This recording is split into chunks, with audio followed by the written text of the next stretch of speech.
तपाईँलाई प्रभु येशू मसीहको नाममा हुँदैनछि।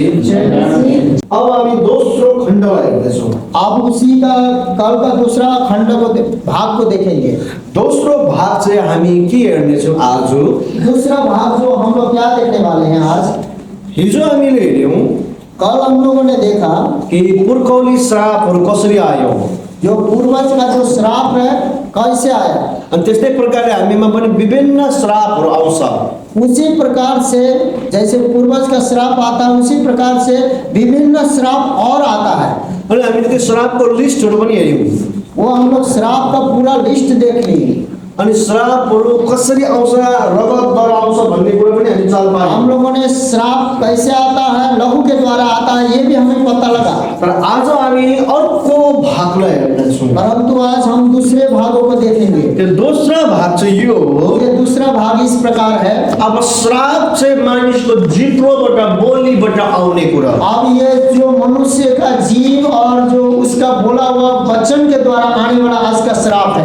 अनि अब चाहिँ हामी यो हेर्नेछौँ मानिसको शब्दबाट आउने श्राप। आज हम लोग ये देखते हैं कि मनुष्य जो बोलता है उस शब्द से आने वाला श्राप। उत्पत्ति 1:3 उत्पत्ति 1:3 को 6 पद को 9 पद को 14 पद को 20 पद को 24 पद को।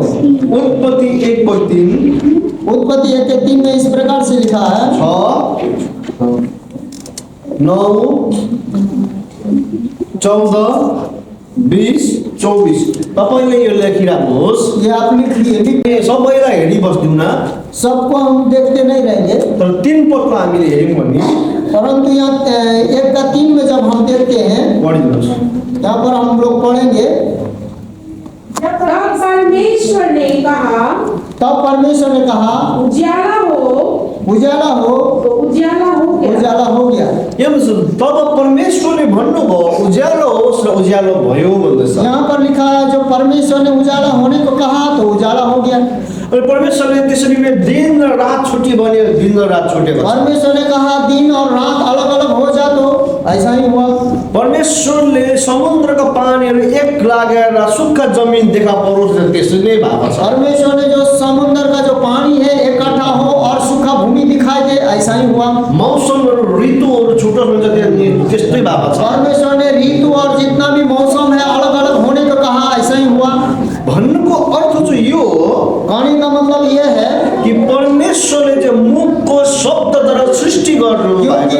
परमेश्वर ने जो है अपने मुंह के शब्द के द्वारा सृष्टि किया।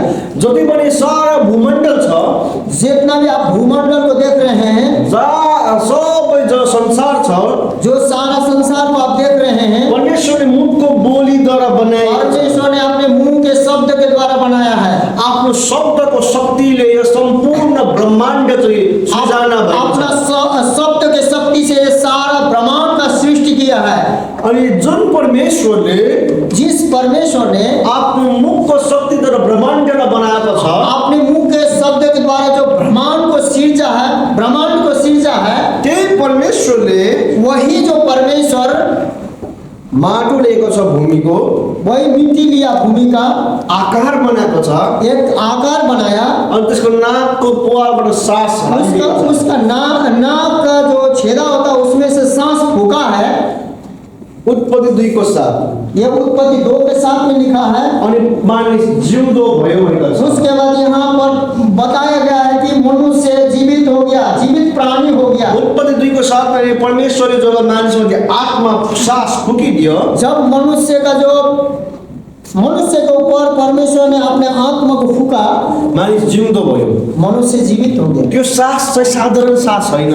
वो साधारण जो सांस नहीं था, वो सांस लेते हैं हम लोग, साधारण सांस नहीं था। त्यो चाहिँ परमेश्वरले आत्मा हालिदिनु भयो। वो परमेश्वर का आत्मा था। अनि त्यो आत्मा जसरी पस्यो, जो आत्मा जैसे प्रवेश किया, मानिस जिउँदो भयो।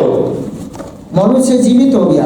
जुन परमेश्वरले शब्दद्वारा संसार बनाउनु भयो, जिस परमेश्वर ने शब्दों के द्वारा संसार को सृष्टि किया, त्यही परमेश्वरको आत्मा चाहिँ मानिस जातिमा पनि हालिदिएको छ। वही जो सृष्टिकर्ता का आत्मा मनुष्य के जाति के अंदर में डाल दिया गया है। यसकारणले तपाईले पनि जे शब्द बोल्नुहुन्छ तपाईको जीवनमा त्यो सृष्टि हुन इसी थाल्छ। कारण से मनुष्य जिस चीज को बोलता है वही होता है। किनकि जुन परमेश्वरले शब्दद्वारा सृष्टि बनाउनु भयो, जिस प्रकार परमेश्वर ने अपने शब्द के द्वारा सृष्टि किया, त्यो परमेश्वरको आत्मा तपाईमा हाल्दिएको कारणले वही परमेश्वर के आत्मा हमारे अंदर होने के कारण तपाईले जब जे बोल्नुहुन्छ आप जो कुछ भी बोलते हैं त्यो सृष्टि हुन थाल्छ। वो वैसा ही होता है। कहने का मतलब सृष्टि होता है। तपाईले ध्यान दिनुपर्ने कुरो चाहिँ अब यहाँ के छ भने, यहाँ आपको ध्यान आकर्षित करने वाला बात क्या है? तपाईले आफ्नो घरमा कस्तो शब्द चलाउनु हुँदैछ। और यहाँ ध्यान ऐसा आकर्षित करने वाला बात इसलिए है कि आपके घर में आप कैसा शब्द चढ़ाते हैं। तपाईले श्राप गाली गलोज गर्नुहुन्छ, तपाईको संसार त्यस्तै बनिने छ। यदि आप श्रापते हैं, गाली क्लोज करते हैं कि आपका संसार और आपका माहौल ऐसा ही बढ़ेगा। तर यदि तपाईले आशीष र परमेश्वरको वचनको घोषणा यदि गर्नुहुन्छ आप भने आशीष और परमेश्वर के वचन का घोषणा करते हैं, तपाईको जीवन त्यसै आशीषित भएर जान्छ। आपका जीवन आशीषित बनते जाता है। तर यदि तपाईले गाली गलोज गराउनुहुन्छ, यदि आप गाली क्लोज करते हैं, कराते हैं, विभिन्न प्रकारको शब्द प्रयोग विभिन्न गर्नुहुन्छ, प्रकार का नाना प्रकार के गंदे शब्द बोलते हैं, त्यो तपाईको लागि त्यस्तै नै वो हुन्छ। आपके लिए वैसा ही होगा। यो एउटा सत्य कुरा हो। ये एक सत्य बात है। यो त 18:21 भन्छ, नीति वचन 18:21 में इस प्रकार से लिखा है, जीव के बस में मृत्यु और जीवन दोनों होते हैं, और जो उसे काम में लाना जानता है वह सफल होगा। जीव के बस में जीवन और मृत्यु दोनों होते हैं, जो उसको काम में लाने चाहता है वही सफल होता है। तर यहाँ हाम्रो नेपाली बाइबलले चाहिँ भन्छ जीवन र मृत्युको शक्ति चाहिँ मानिसको जिब्रोमा छ। परंतु हमारे बाइबल में इस प्रकार से कहता है, जीवन और मृत्यु की शक्ति मनुष्य के जीव में है। जसले त्यसलाई प्रेम गर्छ त्यसले फल पाउनेछ भन्छ। यहाँ पर हमारे बाइबल में इस प्रकार से लिखा है, जो कोई उस पर प्रेम करेगा उसी को फल मिलेगा। अब प्रेम कसलाई गर्ने? प्रेम किसको करना है? जीवनलाई प्रेम गर्ने कि मृत्युलाई प्रेम गर्ने? जीवन को प्रेम कीजिएगा कि मृत्यु को प्रेम कीजिएगा? श्रापलाई प्रेम गर्ने कि आशीषलाई प्रेम श्राप गर्ने? को प्रेम कीजिएगा कि आशीष को प्रेम कीजिएगा? अनि श्रापलाई प्रेम गर्ने श्रापै बोली बस्छ। क्योंकि श्राप को प्रेम करने वाला वो श्रापित ही बात बोलता है। आशीषलाई प्रेम गर्ने व्यक्तिले आशीषै बोल्छ। आशीष को प्रेम करने वाला व्यक्ति आशीषों को बोलता है। जीवनलाई प्रेम गर्ने व्यक्तिले जीवनै मात्रै बोल्छ। क्योंकि जीवन में प्रेम, जो जीवन के साथ प्रेम करता है वो जीवन ही बोलता है। मृत्युलाई प्रेम गरेर मृत्यु नै बोल्छ। क्योंकि मृत्यु को प्रेम करने वाला व्यक्ति मृत्यु की बात बोलता है। अनि जसलाई प्रेम गर्छ जो कोई जिसको प्रेम करता है उसको फल पाउँछ भन्छ। उसी का फल, उसी का प्रतिफल उसको मिलेगा। तपाईको जीवनमा आज तपाईँ बिमारी किन भएको? धेरैपल्ट मकडे तपाईले श्रापेर आफै बिमार भएको। आपका जीवन में खुद आप क्यों बीमार पड़ते? कितना बार आपने आपको आप श्रापते और उस बीमार में आप फंस जाते हैं। धेरैपल्ट तपाईँ गरिबीबाट किन ननिकालेको? आप बहुत बार परिस्थिति गरीबी से क्यों नहीं निकलते हैं? तपाईँ यही भन्छ म गरिब म गरिब म गरिब म गरिब, म आपका गरिब। मुंह यही बोलता है, शब्द यही बोलता है, मैं गरीब हूँ गरीब हूँ गरीब हूँ। तपाईको जीवनमा धेरैपल्ट समस्याको समाधान किन हुँदैन? आपके जीवन में बहुत से बार समस्या का समाधान क्यों नहीं होता? किनकि तपाईँकोमा यही छ म समस्यामै जिउनु पर्छ, म समस्यामै जस्तो समस्या भन्दा ठुलो अरू कुनै कुरो छैन। आपका सोच यही है कि मैं समस्या में जीऊंगा, समस्या में जीऊंगी, समस्या से बढ़कर कोई नहीं है। आपका सोच यही है, तपाईँ यही बोल्नुहुन्छ। आप यही बोलते हैं, यही होता है। अनि तपाईँले यसलाई प्रेम गरेको कारणले यसको फल त पाउँछै पाउँछ। इसीलिए इसी बातों को आपने प्रेम किया है, उसका प्रतिफल आपको मिलेगा मिलेगा। यसकारण शब्दमा शक्ति छ।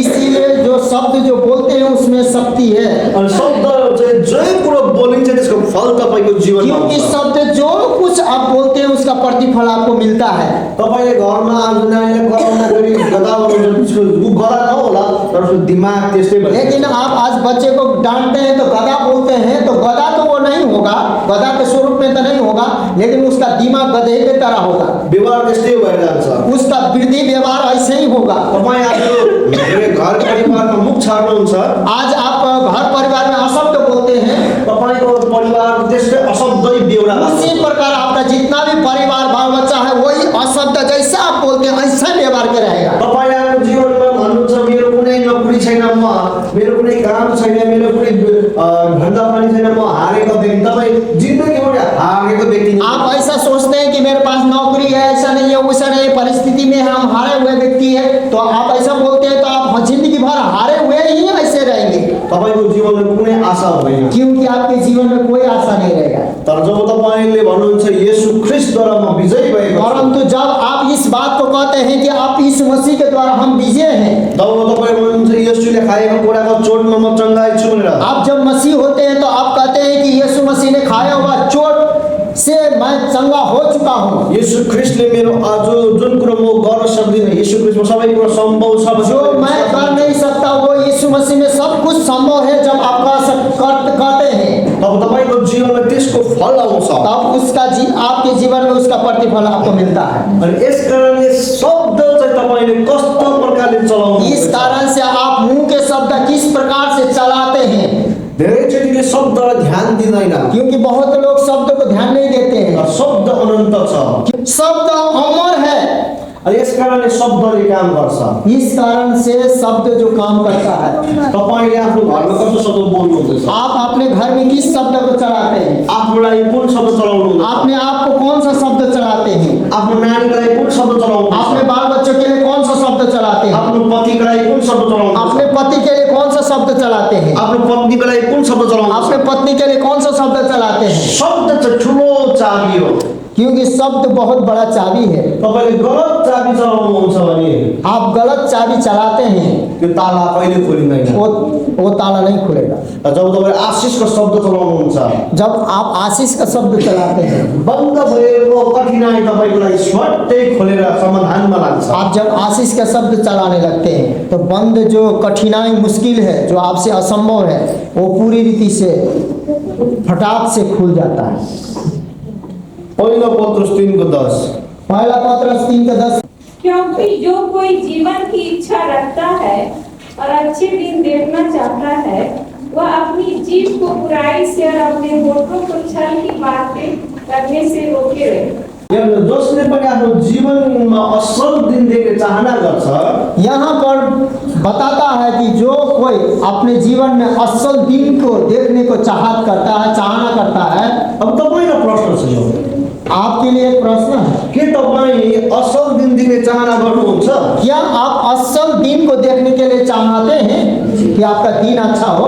तपाईँहरू यहाँबाट को चाहनुहुन्छ असल दिन देख्ने चाहना भएको? आप कौन कौन व्यक्ति हैं कि जो असल दिन को देखने चाहते हैं? हात उठाउँछ? हाथ उठाइए। पक्का चाहनुहुन्छ होइन? पक्का आप चाहते हैं ना? तपाईँले आफ्नो जीवनमा असल दिन देख्न चाहनुहुन्छ? आप अपने जीवन में असल दिन देखने चाहते हैं।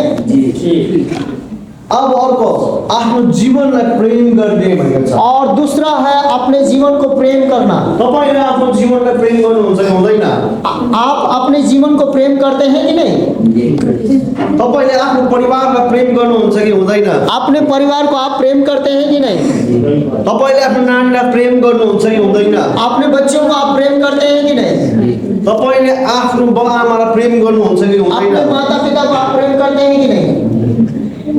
अब तपाईँ असल दिन देख्ने चाहना पनि गर्नुभयो हुँदैछ, अब आप असल दिन को देखने चाहत कर रहे हैं, अनि आफ्नो जीवनलाई प्रेम पनि गर्दैछ। अपने जीवन को प्रेम भी कर रहे हैं। बढिया हो, वो बढ़िया है, राम्रो कुरो हो, वो अच्छा बात है, असल कुरो हो, वो असल बात है, ठिक कुरा हो यो।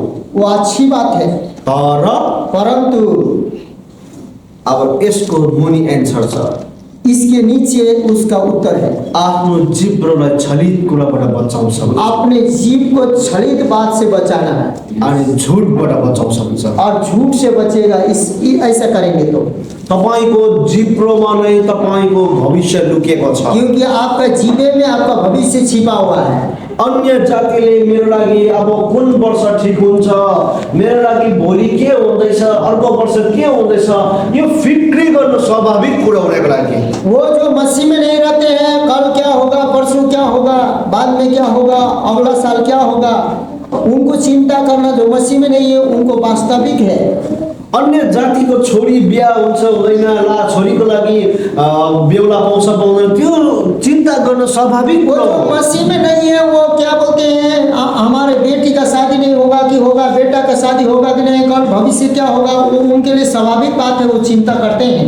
अन्य जातिको लागि मेरो भविष्य के हुनेवाला छ त्यो सुर्ताउनु स्वाभाविक कुरा हो। वो जो मसीह में नहीं है वो मेरे भविष्य क्या होगा बोलकर वो चिंतित होते हैं, वो स्वाभाविक बात है। तर क्रिस्चियनको लागि चाहिँ चिन्ता गर्नुपर्छ। परंतु मसीह यीशु में जो है उनको चिंता फिक्री करने की जरूरत नहीं है, किनकि तपाईको आउने भविष्य तपाईको ओठभित्र लुकेको छ। क्योंकि आपका जो आने वाला भविष्य आपके जीव में छिपा हुआ है। तपाईको आउने वाला भविष्य, हुनुपर्ने भविष्य तपाईको मुखमा लुकेको छ। जो आने वाला भविष्य, आने वाला फ्यूचर जो है आपके मुंह में छिपा हुआ है। तपाईले अब यो लुकेको कुरालाई कसरी बोल्ने, परंतु ये जो छिपा हुआ बात को किस प्रकार से आप प्रकट करेंगे, किस प्रकार से बोलेंगे। परमेश्वरले मुखको बोलीको द्वारा सृष्टि गर्नुभयो। क्योंकि यहाँ हम लोगों ने परमेश्वर के वचन में देखा कि परमेश्वर ने अपने मुंह के शब्द के द्वारा सारा संसार सृष्टि किया। तपाईको बोली भित्र शक्ति छ। आपके मुंह के अंदर में जो बोलते हैं उसमें सामर्थ है, शक्ति है कहने का मतलब। तपाई भित्र पनि ईश्वरको आत्मा छ। आपके अंदर में भी ईश्वर परमेश्वर का आत्मा है। अनि तपाईले अब जे बोल्नुहुन्छ उसी प्रकार आप जो बोलते हैं, तपाईको संसार सृष्टि हुन थाल्छ। क्योंकि आप जिस बात को बोलते हैं वैसे ही संसार आपका सृष्टि होने लगता है, माहौल दिखने लगता है कहने का। तपाईले भन्नुपर्छ मेरो छोरी असल विवाह हुनेछ। आपको कहना होगा मसीह में है तो मेरे बेटी का असल शादी होगा। तपाई जब त्यो बोल्नु थाल्नुहुन्छ, जब बोलने लगते हैं, बोलेको कुरालाई विश्वास गर्नुहुन्छ, जब वो बोला हुआ बातों को खुद विश्वास करते हैं, पूरा भरोसा उहाँमा गर्नुहुन्छ, जब आप पूरा भरोसा उस शब्द में और परमेश्वर में करते हैं, तपाईको छोरीको ढिलो छिटो मात्रै हो।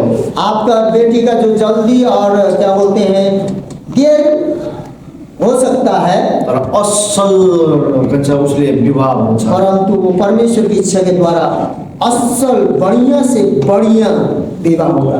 छुटिने कुरा हुँदैन, वहाँ पर तलाक की बात नहीं है, कहिले दामादले दुःख दिने कुरा हुँदैन। वहाँ दामद रोज नहीं सताएगा। किन तपाईलाई परमेश्वरले जुटाइदिए? क्योंकि परमेश्वर ने इस बातों को जुटाया है। जो परमेश्वरले गर्छ, जो परमेश्वर करता है सबै कुरो सिद्ध गर्नुहुन्छ। सब कुछ सिद्धता में करता है, कुनै त्यसमा गल्ती छैन। उसमें कोई गलती नहीं हो सकता। तपाईको गर्भमा नानी छैन होला, आपके गर्भ में मान लीजिए संतान नहीं है, तपाईको घरमा खेल्ने नानी छैन होला, आपके घर में खेलकूद करने वाला बच्चा नहीं होगा, तपाईको लागि आमा बाउ भनेर पुकारे नानी छैन होला, आपके लिए माता पिता बोल के पुकारने वाला संतान नहीं हो, तपाईले हस्बैंड र वाइफ बसेर भन्नुहोस् हाम्रो गर्भमा आप पति पत्नी मिलकर कहिए हमारे गर्भ में परमेश्वरको जीवनको सास आएको छ। हमारे गर्भ में परमेश्वर का जीवन का सांस आया हुआ है। बोल्नुहोस् त्यो कुरालाई, वो उस शब्द को आप बोलना शुरू कीजिए, घोषणा गर्नुहोस् त्यसलाई, उसके मुंह से घोषणा करना शुरू कीजिए। अनि येशूमा भरोसा गर्नुहोस्। उसके बाद में वो जो बात बोले हैं वो बात में भरोसा भी कीजिए, पत्याउनुहोस् त्यसलाई। यकीन करना होगा। जब तपाईले त्यसलाई पत्याउनुहुन्छ, जब उस बात को आप यकीन करते हैं, धन्यवाद दिनुहोस् परमेश्वर। उसके बाद वो यकीन में जब आ जाता है तो प्रभु यीशु मसीह को धन्यवाद दीजिए। समय कति लाग्छ म जान्दिनँ, वो समय कितना लगेगा हम नहीं जानते हैं, तर तपाईको गर्भमा नानी आउँछ। परंतु आपके गर्भ धारण आप परमेश्वर स्वयं आप पर अनुग्रह करेगा। जुनै पनि कुरोमा तपाईको शब्दको शक्ति छ। किसी भी बात में आप जो बोलते हैं ना उसमें शक्ति है। यस कारणले तपाईको शब्दले श्राप ल्याउने कि इसलिए आपके शब्दों से श्राप लाएंगे या आशीष ल्याउने हो, या तो आशीष लाएंगे, तपाईमा निर्भर छ यो कुरा। आप पर निर्भर करता है। तपाईको शब्दले स्वर्ग ल्याउने कि नर्क ल्याउने? आपके जो शब्द बोला हुआ शब्द से स्वर्ग को लाएंगे या तो नर्क को लाएंगे। तपाईको शब्दले स्वर्गदूतलाई ल्याउने कि दुष्ट आत्मालाई ल्याउने? आपके शब्द से स्वर्गदूतों को लाएंगे कि दुष्ट आत्माओं को लाएंगे? तपाईको हातमा छ। वो आप ही के हाथ में है। तपाईको त्यो निर्णय हो, वो आपका निर्णय है मेरे मसीह भाई। तपाईको त्यो चुनाव हो। वो आप चुनते हैं। आज तपाईले के चुन्ने, आप आज क्या चुनेंगे त्यसकै फल पाउनु। आप उसी का प्रतिफल मिलेगा। यस कारणले मुखको शब्दद्वारा आउने श्राप डरलाग्दो कुरा। इसीलिए मुंह के द्वारा जो बोला जाने वाला जो श्राप है वो बहुत भयंकर है। यहोशू 6:26 लाई हामी हेर्छौं। इसमें हम लोग यहोशू के जो पुस्तक है बाइबल में उसका 6:26 को देखेंगे। फिर उसी समय यहोशू ने इस्राएलियों के सम्मुख शपथ रखी और कहा, जो मुझसे उठकर इस नगर यरीहो को फिर से बनाएगा, वह यहोवा की ओर से श्रापित हो। जब वह उसकी नींव डालेगा, तब तो उसका ज्येष्ठ पुत्र मरेगा, और जब वह उसके फाटक लगवाएगा, तब उसका छोटा पुत्र मर जाएगा। पहिलो राजा 16 को 34 लाइन छ। उसके दिनों में बेतलवासी सियर ने यरीहो को फिर बसाया। जब उसने उसकी नींव डाली, तब उसका ज्येष्ठ पुत्र अबीराम मर गया, और जब उसने उसके फाटक खड़े किए, तब उसका छोटा पुत्र सबूत मर गया। यह यहोवा के उस वचन का अनुसार हुआ जो उसके नून के पुत्र यहोशू के द्वारा करवाया था। यहाँनिर पहिलो राजा 16 को 34 मा हामीले हेर्यौँ भने यहाँ पर पहला राजा जो 16 के 34 में जब हम देखते हैं, त्यहाँनिर यहोशूले बोलेको वचन पूरा भएको छ। यहाँ यहोशू ने कहा है वो वचन पूरा हुआ है। यहोशूले यहोशू 6 को 26 मा यसरी भनेको थियो, वहाँ यहोशू ने ऐसा कहा था 6 के 26 में, जसले यो यरीहोको पर्खाललाई बनाउँछ, जो यरीहो का जो दीवार को बनाएगा, त्यसको जेठा छोरा मर्छ, उसका जो ज्येष्ठ पुत्र मर जाएगा। जसले यसको ढोकालाई बनाउँछ, ये जो इसका जो फाटक बनाएगा, त्यसको कान्छा छोराको मूल्यमा बनाओस् भनेको। उसका छोटा पुत्र मर जाएगा। अनि त्यो भनेर यहोशू त मर्यो, उसके बाद वैसा बोल के यहोशू तो मर गया, किनकि यहोशू 110 वर्ष बाँच्यो। क्योंकि बाइबल कहती है कि जो यहोशू ऐसा बोलने वाला व्यक्ति 110 वर्ष से बाँचा। मोसाको चेला हो, वो मूसा का चेला था। मोसा 120 वर्ष बाँच्यो, मूसा 120 वर्ष बचा, अनि यहोशू 110 वर्ष बाँच्यो। यहोशू 110 साल बचा। तर यो यहोशूले बोलेको घटना चाहिँ 500 वर्षको बादमा पहिलो राजामा पुरा भयो। परंतु ये जो यहोशू 6 का 26 500 साल बाद पहला राजा 16 को 34 मा 16 के 34 में पूरा होता है। तब त्यहाँनिर बेथेलको यल भन्ने नामको मान्छे छ, वहाँ बेथेल का यल बोल नाम का एक व्यक्ति है। उसले त्यो यरीहोको जो पर्खाल बनाएको छ, और जब उसने यरीहो का देवाल जब खड़ा किया दीवार, उसको जेठा छोरा अबिरामको मृत्यु भएको छ। वो बड़ा पुत्र जो वो अबीराम था वो मर गया। अनि जब त्यसको फाटकहरू बनाएको छ, वो जब उसने जो फाटक बनाया, उसको कान्छा छोरा सगुकको पनि मृत्यु भएको छ। वो छोटा बेटा जो सबूक था वो उसका भी मृत्यु हुआ। अनि अन्तिममा यो लेखेको छ, अंतिम में ये कहा गया है, परम प्रभुले बोलेको कुरा जो परम प्रभु ने कहा हुआ बात नुनको छोरा यहोशूद्वारा नून के पुत्र यहोशू के द्वारा पूरा भयो भनेको छ। पूरा हुआ। त्यो शब्द त अगाडि बोलेको शब्द हो। वो शब्द तो 500 साल पहले बोला गया शब्द था। 500 वर्ष अगाडि बोलेको शब्द हो, वो 500 साल पहले बोला गया शब्द था, तर पूरा भयो। परंतु 500 साल बाद पूरा हुआ। यसले के कुरा यसले बुझाउँछ भने ये कौन इससे क्या समझ में आता है? यसले के कुरा सिकाउँछ भने इससे क्या सीख मिलता है? शब्द अनन्त छ, क्योंकि शब्द कभी नहीं मरता, अमर है। शब्द अनन्त छ। शब्द कभी नहीं मरता, अनंत है। यसुले भन्नुभयो तिमीले बोलेको शब्दले तिम्रो न्याय गर्छ। यीशु मसीह ने कहा तुम जो बोलोगे उसी शब्द के द्वारा तुम्हारा न्याय होगा। शब्द कहिले मर्दैन। शब्द कभी नहीं मरता। अनि तीनैवटा कुरामा शब्द छ। तीन ही बात में शब्द है। के हो? वो क्या क्या है? भन्नुहोस् त। वो बोलिए तो। तीनैवटा कुरामा शब्द छ। वो तीन ही बात में जो शब्द है के हो? वो क्या क्या है? प्रार्थना। प्रार्थना। प्रार्थना शब्द बोलिन्छ। क्योंकि प्रार्थना करते समय शब्द बोलते हैं। कि तपाईँ नक्सा बनाउनुहुन्छ? क्योंकि प्रार्थना करते समय आप नक्शा बनाते हैं। कि प्रार्थना भनेपछि तपाईँ केही सामान तयार पार्नुहुन्छ? क्योंकि प्रार्थना का मतलब किसी सामान को तैयार करते हैं। शब्द बोलिन्छ। क्योंकि वहां पर शब्द बोला जाता है। श्राप। श्रापमा शब्द हुन्छ। क्योंकि श्राप में भी शब्द होता है। आशीष शब्द हुन्छ। आशीष में भी शब्द बोला जाता है। प्रार्थना, श्राप, आशीष। आशीष। यो तीनटै कुरामा शब्द छ। ये तीनों बातों में शब्द है। अनि शब्द कहिले पनि मर्दैन। शब्द कभी भी नहीं मरता, शब्द चाहिँ अनन्त छ। क्योंकि शब्द अमर है। यहोशू मरेर गयो, यहोशू का मृत्यु हो गया, चला गया वो, तर यहोशूले बोलेको शब्द मरेन। परंतु वो यहोशू ने जो बात बोला था वो नहीं मरा, यहोशू खत्म भयो, वो खत्म हो गया, तर उसको शब्द अनन्त रह्यो। परंतु उसने बोला वो अमर हो गया, जो बोला वो हुआ। यसकारणले तपाईँ र हामीलाई पनि कुन शब्द चलाउँदैछ त्यो शब्द अनन्त छ। इसीलिए आप और हम कौन सा शब्द का उच्चारण कर रहे हैं उसको ध्यान पूर्वक ध्यान दीजिए। अब धेरैजना बाउ आमाले भन्छ तिमीले हामीलाई सतायौ। कितने माँ बाप को कहना है, बेटा बेटी हम लोगों को तुम लोगों ने बहुत सताया, तिमीहरूको छोराछोरीले पनि तिमीलाई त्यसै सताउँछ। हम लोगों को तुम लोगों ने सताया है, तुम लोगों का बाल बच्चा भी उससे या उससे बढ़कर तुम लोगों को सताएगा। वो उनीहरूले मन दुखेर भनेको कुरा हो, क्योंकि उसका हृदय से निकला है, उसका मन दुखा है। तर यो श्राप बोलेको। परंतु ये वर्ड जो है, बोला गया वचन है, वो श्राप है। यो उनीहरू मरे तापनि वो लोग बोलने वाला मर जाएगा, तर यो श्रापले एक दिन काम गर्छ परंतु वो एक दिन काम करेगा। अनि तपाईँलाई सताउनु थाल्छ। उसके बाद सच में ये बात होना शुरू होगा। शब्द चाहिँ मर्दैन। वो जो शब्द है कभी नहीं मरता। जर्मनीमा एउटा सेवकाई हुँदै गर्दाखेरि जर्मनी में एक सेवकाई हो रहा था। त्यो सेवकाईमा एउटा 80 वर्ष पुगेको कपाल फुलेको मान्छे, एक 80 साल के बाल पका हुआ व्यक्ति एकदमै नानी जस्तो रुनु थाल्यो। एकदम बच्चा के जैसा रोने लगा। अनि एउटा प्रभुको दासीले गएर एक प्रभु के जो दासी सेवकनी थी, उसने जाकर त्यो हातलाई पक्र्यो, उसके बाद उसके हाथ को पकड़ा, अनि प्रार्थना गर्न थाल्यो। उसके बाद प्रार्थना करना शुरू की। किन यति साह्रो यो मान्छे रुँदैछ? ये क्यों इतना ये व्यक्ति रो रहे हैं? किन यो मान्छेलाई चोट लागेको छ? क्योंकि ये व्यक्ति को चोट लगा हुआ है। जब प्रार्थना गर्दै थियो, जब वो प्रार्थना कर रही थी, त्यो दासीलाई वो उस दासी को परमेश्वरले त्यो बुढो मान्छे 12 वर्षको उमेरमा हुँदा लानुभयो।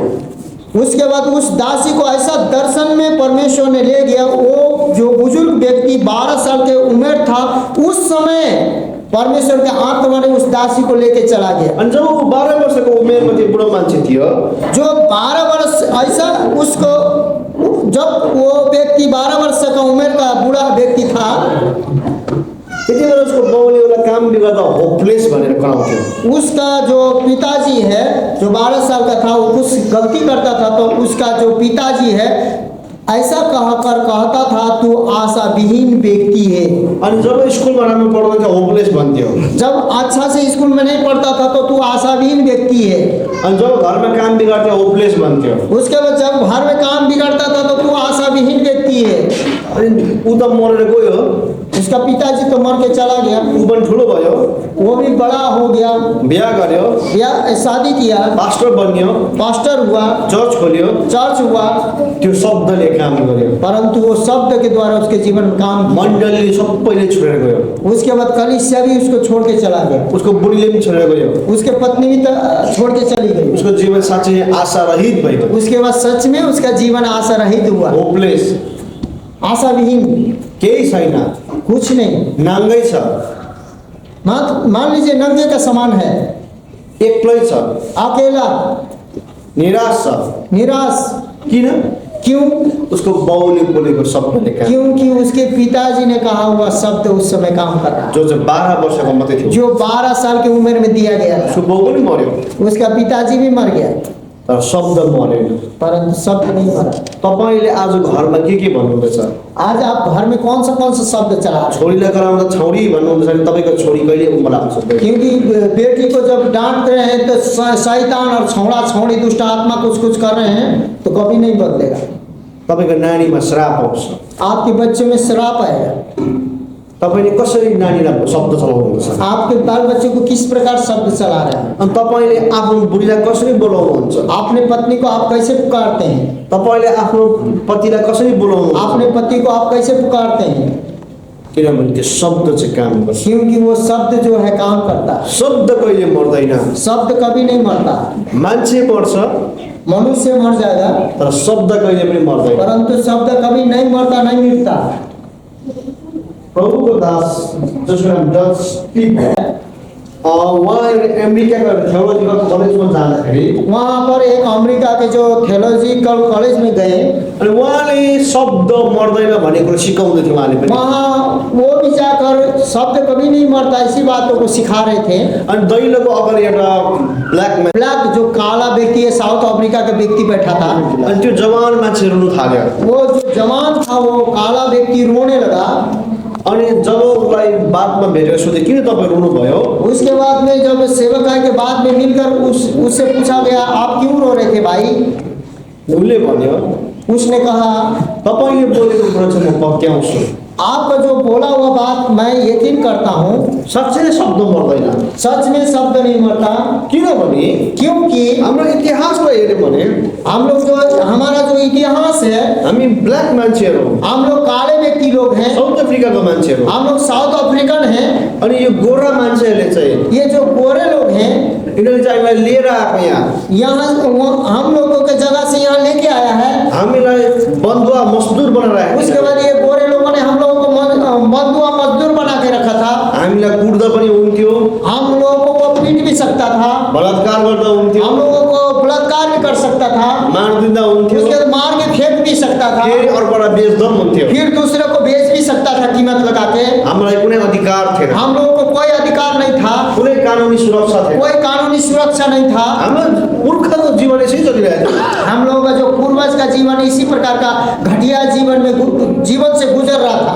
तर धेरैवटा हाम्रो पुर्खालाई चाहिँ क्रिस्चियनले पनि बन्धुवा मजदुरमा राखेको थियो। परंतु बहुत से मसीह लोगों ने भी, हमारे पूर्वज लोगों को मसीह लोग भी बंधुआ मजदूर बना के रखा हुआ था हमारे दादा परदादा को। जो गोरा हो, जो अंग्रेज लोग गोरे लोग हैं, अनि हामी साउथ अफ्रिकन कालो व्यक्तिलाई दासत्वमा राख्यो। क्योंकि हम लोग काला होने के कारण या काले व्यक्ति को उन लोगों ने दासत्व में रखा था। अनि उनीहरू चर्चमा लान्थे, तर हाम्रो पुस्ताहरू चाहिँ चर्चदेखि बाहिर बस्नु पर्थ्यो। क्योंकि उन लोग चर्च में तो हम लोगों को ले जाया जाता था, परंतु हम लोग काले होने के कारण या मतलब दास होने के कारण चर्च के अंदर प्रवेश नहीं किया जाता था। कि चर्चको जुन त्यो बस्ने जग्गा हुन्थ्यो, क्योंकि जो चर्च के बैठने वाला एक जगह होता है, त्यो भित्र लाँदाखेरि उसके अंदर में प्रवेश करते समय गोराहरूसँगै सँगै बस्नु पर्थ्यो।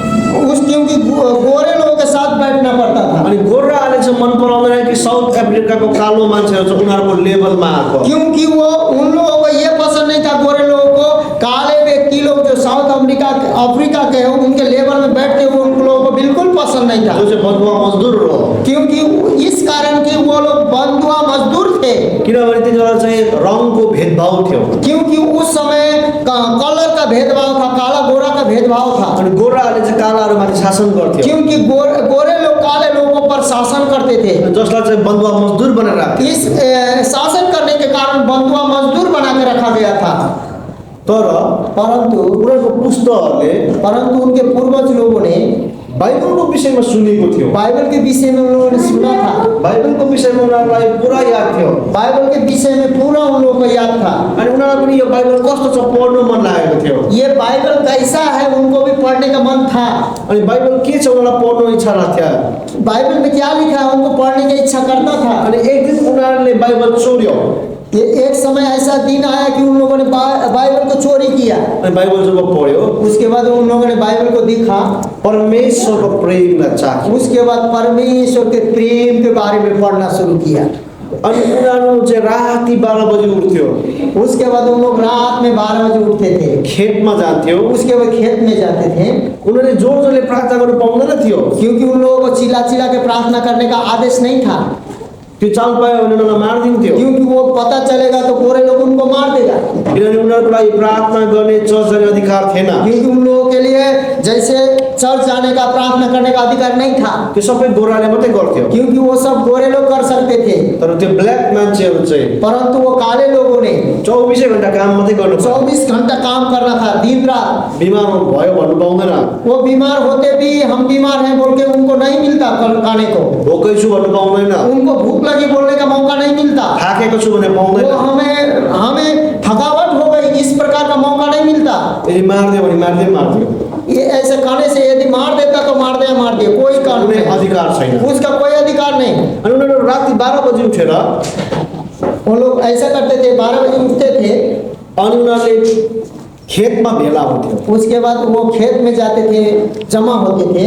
अनि उनीहरूले मालिकले सुन्छ भनेर उसके बाद उन लोगों को मालिक न सुने ऐसा सोचकर त्यो चिया पकाउने किटली हुन्छ नि ठुलो वो चाय बनाने वाला, पानी पीने वाला एक किटली होता है ना, किटली, उसको मुखमा उनीहरूको किटलीको दुलोमा मुख हाल्थ्यो कितली के मुंह में वो लोग मुंह में कितली को डालते थे, जो टूटी होता वो डालते थे। अनि उनीहरूले भन्नु थाल्थ्यो उसके बाद उस टूटी में मुंह रख के बोलना शुरू करते थे, हे परमेश्वर, ये परमेश्वर, हाम्रो आउने पुस्ताहरू हमारे आने वाला जो पुस्त है दासत्वमा हुनुहुँदैन दासत्व में नहीं रहना, दासत्व में बंधुआई में नहीं रहना चाहिए। अनि उनीहरूले अधिकार पाउनुपर्छ उन लोगों को ये अधिकार मिलना होगा। अनि गोरा र कालाको भेद हटिनुपर्छ हाँ, गोरा और काला का भेदभाव हटना चाहिए। अनि हाम्रो पुस्ताहरूले पनि अधिकार पाउनुपर्छ हम लोगों का आने वाले दिन के जो पुस्ता लोग हैं उनको अधिकार मिलना चाहिए। अनि गोराहरूले कालालाई जुन आफ्नो दास बनाएको छ यो दासत्व हटिनुपर्छ जितने लोग गोरे लोग हमारे बच्चियों को दासत्व में रखे हैं, वो दासत्व का जो रिवाज है वो टूटना चाहिए। त्यो पुस्ता मर्यो वो ऐसा बोल के मर गए। उनीहरूले स्वतन्त्रता देखेन उन्होंने उस बातों को नहीं देखा। उनीहरू दासै थिए दासैमै वो मर्यो दासत्व में थे, दासत्व में मर गए। तर समय आयो परंतु एक समय आया, उनीहरूले बोलेको कुरा पुरा भयो उन लोगों ने जितना बोला था सारा पूरा हो गया। अनि अमेरिकाको प्रेसिडेन्ट अब्राहम लिङ्कनले अमेरिका का जो प्रेसिडेंट अब्राहम लिङ्कनले लिंकन ने दासत्वलाई हटाइदियो दासत्व में जितना भी जो नियम था हटा दिया, स्वतन्त्र पारिदियो उसके बाद बराबर कर दिया, काला गोरा स्वतंत्र कर दिया। त्यो बोलेको धेरै वर्ष अगाडि हो वो तो बोला था तो बहुत साल पहले के बाद, तर पुरा चाहिँ अब्राहम लिङ्कनको समयमा भयो परंतु अब्राहम लिंकन के समय वो पूरा स्वतंत्रता उनको मिल गया। यस कारणले शब्द कहिले मर्दैन इस कारण से शब्द कभी नहीं मरता। अब्राहम लिङ्कनको समयमा अब्राहम लिंकन के समय में दासत्व त हट्यो दासत्व तो हट गया, तर अझै एउटा त्यहाँ समस्या थियो परंतु और एक समस्या था, काला मान्छेले भोट हाल्न पाउँदैन थियो काला आदमी लोग वोट नहीं दे सकते थे। काला मान्छे बसमा चढ्दाखेरि गोरा मान्छेसँग उत्रिनु पर्थ्यो गोरा आदमी जिस बस में चढ़ते थे, काला व्यक्ति को नहीं चढ़ना था, उतर जाना चाहिए था। अनि काला मान्छेले गभर्मेन्ट जब पाउँदैन थियो काला आदमी को जो सरकारी नौकरी नहीं मिलता था। सरकारको ठुलो अफिसरहरू काला मान्छेहरू हुँदैन थियो काला व्यक्ति जितना भी जो काला व्यक्ति है ऑफिसर नहीं बनते थे। तर 1965 मा परंतु 1965 में चर्चको पास्टर बैप्टिस्ट चर्च का जो पास्टर, जसको नाम चाहिँ थियो जिसका नाम ऐसा था Martin Luther king junior Martin Luther king junior, अनि उसले चाहिँ सिभिल राइट मुभमेन्टलाई लिएर आयो उन्होंने सिविल राइट मूवमेंट को लाया। मौलिक अधिकारको आन्दोलन उन्होंने मौलिक अधिकार को आंदोलन किया। जब उसले आन्दोलन गर्यो जब वो आंदोलन शुरू किया, त्यो आन्दोलनले चाहिँ के ल्यायो भने उस आंदोलन में क्या परिवर्तन हुआ? अमेरिकामा भोट हाल्ने अधिकार पायो उसके बाद काले लोगों ने अमेरिका में वोट डालने का अधिकार उनको मिला। पुलिसमा भर्ती पायो उसके बाद उन लोगों ने पुलिस में भर्ती मिला। जज भयो उसके बाद वो लोग जज बन गए। अफसर भयो उसके बाद अफसर बन गए। धनी भयो उसके बाद धनी हो गए। त्यति मात्र होइन उतना ही नहीं, बाराक ओबामा जो आफै पनि ब्ल्याक मान्छे हो जो बाराक ओबामा वो भी काले ही व्यक्ति है, युएसए को प्रेसिडेन्ट भयो वो यूएसए अमेरिका का सबसे बड़ा देश का राष्ट्रपति बन गया। 2 खेप भएको छ वो भी 2 बार बना। अनि अमेरिकाको प्रेसिडेन्ट हुनु भनेको चाहिँ ऐसा अमेरिका का जो राष्ट्रपति होने का मतलब सारा देशको नै बस हो भने सारा पूरा संसारको boss। विश्व का बॉस होना है। मामूली कुरा होइन वो मामूली बात नहीं है। पावरफुल हो वो लोग पावरफुल है। सुपर पावर देश हो। वो जो देश है सुपर पावर है, त्यसको प्रेसिडेन्ट बन्यो उस देश का वो क्या बोलते हैं राष्ट्रपति बन गया। किन शब्द द्वारा क्योंकि उन लोगों का पूर्वज ने जो शब्द बोल के गया था, के दासत्वको हुनु भएन उन लोगों ने कहा था कि हम लोग बाल बच्चों को स्वतंत्रता चाहिए। दासत्व हुनु भएन वो दासत्व में नहीं रहने पाए, बन्धुआ मजदुर हुनु वो बंधुआ मजदूर न रहने पाए। उनीहरूको पुस्तकले देखेन उन लोगों का जो दादा ने नहीं देखा, जसले भने यो कुराहरू जो शब्द वो बोला उसने इसको महसूस भी नहीं किया, नहीं देखा। तर उसको आउने पुस्तक दिए। परंतु उसका नाती पोता परपोता ने उस बातों को देखा। तपाईको बाउआमाले के बोलेको छ? आपका जो माता पिता ने आपको क्या क्या कहा है?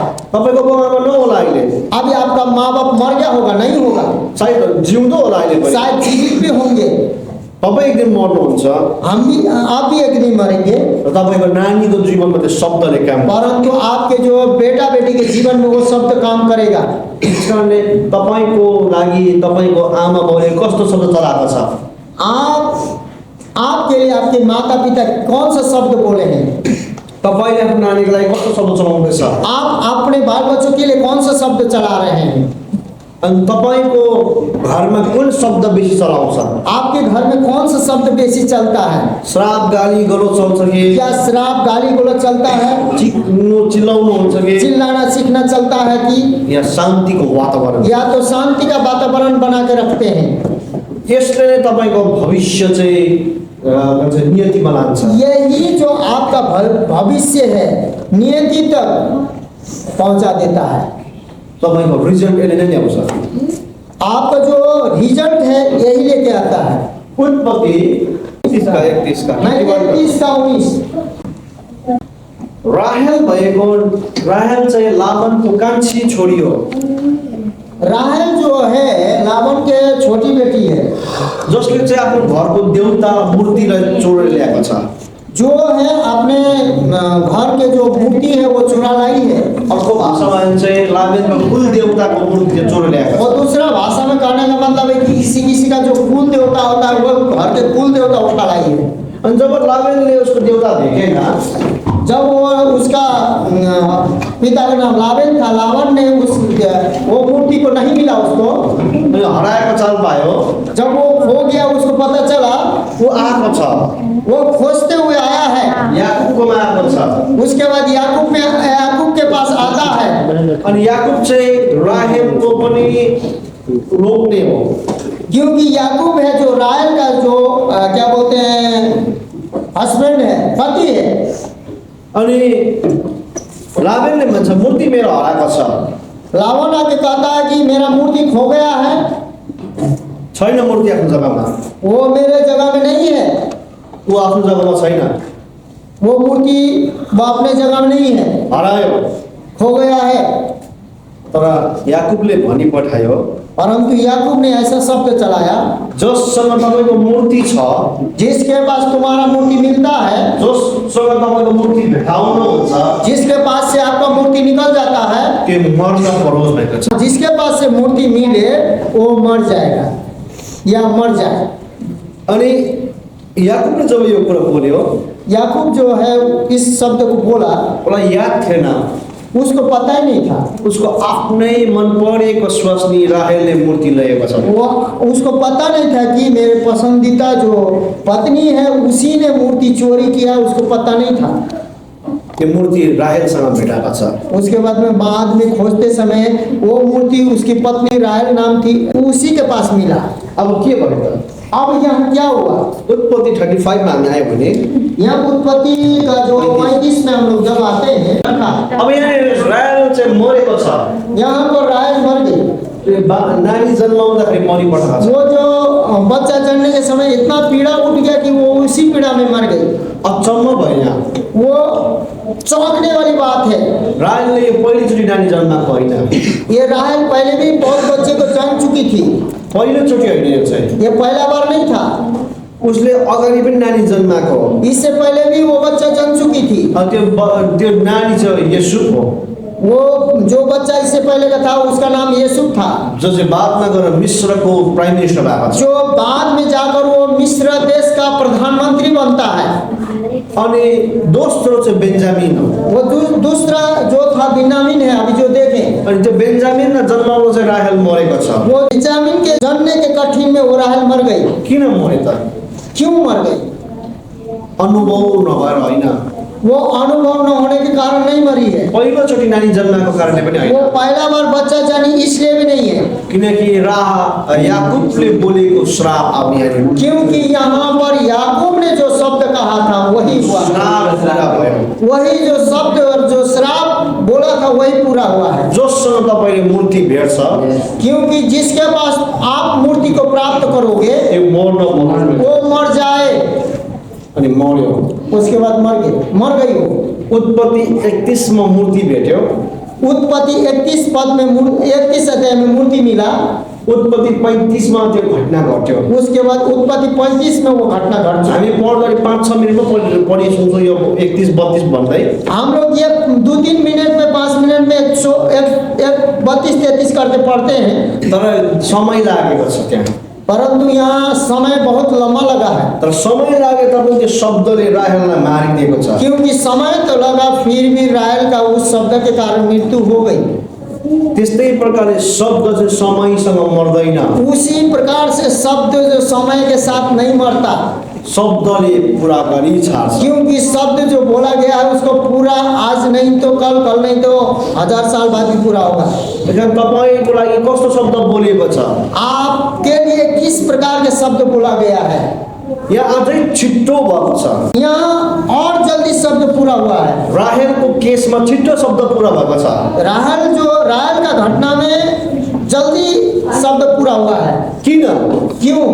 किनभने राहेलको शिर चाहिँ उसको पति हो। क्योंकि राहेल का जो सिर है उसका पति है। अनि पति चाहिँ याकूब हो। क्योंकि पति याकूब था। अनि याकूबले जब बोल्यो, जब याकूब बोला छिटो भयो, जल्दी हुआ, जल्दी। किन बाइबलले भन्छ स्वास्नीको अधिकार चाहिँ स्वास्नी चाहिँ पतिको अधिकार मुनि बस्नुपर्छ। बाइबल कहता है कि पत्नी पति के अधीन में रहे। इफिसी 5:22-23 इफिसी 5:22-23 में हामी हेर्नेछौँ। यहाँ पढ़ेंगे। अपने पत्नी के ऐसे अधीन रहो जैसे प्रभु के, क्योंकि पत्नी पति के सिर है, जैसे कि मसीह कलीसिया का सिर है। यो भन्छ हे पत्नीहरू आफ्नो पतिको अधीनमा बस भन्छ। यहाँ हे पत्नियों अपने पति के अधीन में रहो कहा गया है। किनकि पत्नीको शिर चाहिँ पति हो भन्दछ। क्योंकि यहाँ लिखा है पत्नी का जो सिर है पति है।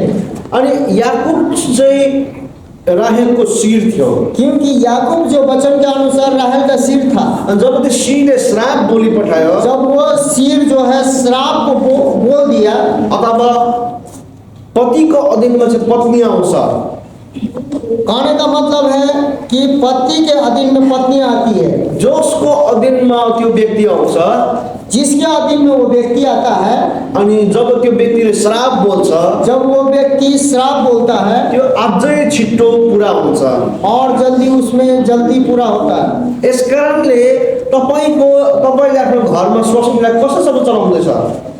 इसीलिए ये भी अंतर पड़ता है कि आपका अपने घर में अपनी पत्नी को कैसा शब्द चला रहे हैं। तपाईले भन्नुहुन्छ यसको बुद्धि छैन, आप कहते हैं कि तेरा बुद्धि नहीं है, कुनै ढङ्गले काम गर्न जान्दैछ, तेरा ढंग नहीं है, कहिल्यै जान्दैन। वो सच में नहीं जानेंगे। किनकि तपाईको शब्दले उनलाई त्यस्तै श्रापित पाइन्छ। क्योंकि आप ऐसे ही बोल रहे हैं, ऐसे ही श्राप रहे हैं।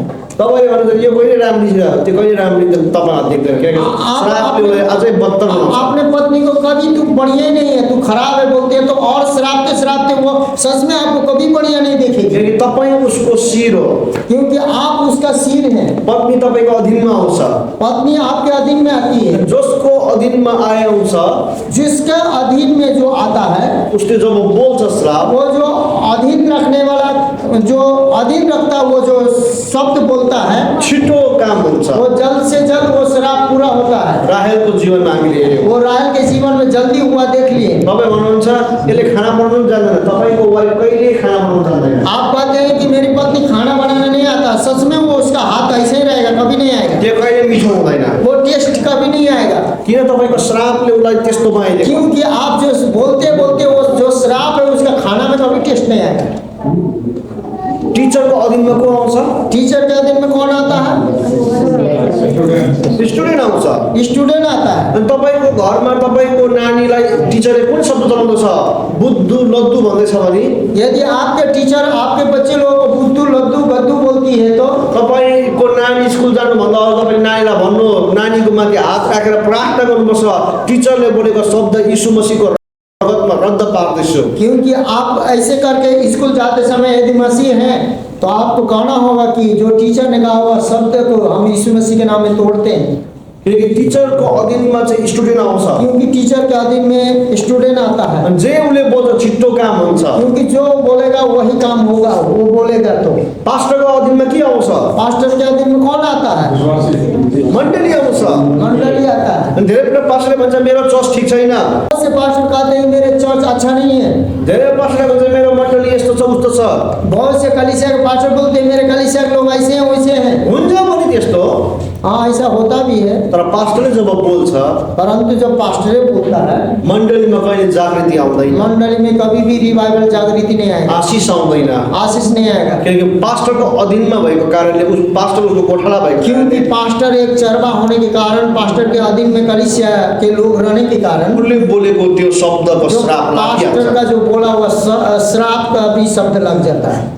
यस कारणले होसियार बस्नुपर्छ इस कारण से हम लोग को होशियार रहना है। अब यहाँ अर्को कुरालाई राहेलको कुरालाई हामी हेर्ने छौँ और दूसरा बातों को जो राहेल के कहानी से देखेंगे, राहेलको जीवनमा किन श्राप लागेन राहेल के जीवन में क्यों श्राप लगा? राहेलले आफ्नो घरको मूर्तिलाई चोरेर ल्याएको छ क्योंकि राहेल जो थी वो अपने पिताजी के घर का जो कुल देवता का मूर्ति था वो चोरा के लाई थी। अनि तपाईँले बाइबलमा पाउनुहुन्छ ये बाइबल में आपको मिलेगा, लाबेनको कुनै छोराहरू थिएन क्योंकि लावन का जो है कोई भी बेटा नहीं था, दुईटा छोरी थियो मात्र 2 बेटी थी। छोरीको नाम लिया हो एक बेटी का नाम लिया था, अर्को राहेल वो दूसरा का नाम राहेल था। अनि यो दुईटाले नै याकुबसँग बिहा गरेका छन् ये दोनों बेटी याकूबे के साथ शादी करता है, उसको छोरा छैन उसका पास बेटा नहीं है। अनि कुल देवता त छोरीकोमा गएको छ क्योंकि वो जो कुल देवता जो बेटा न होने के कारण वो कुल देवता जो है बेटी के पास गया।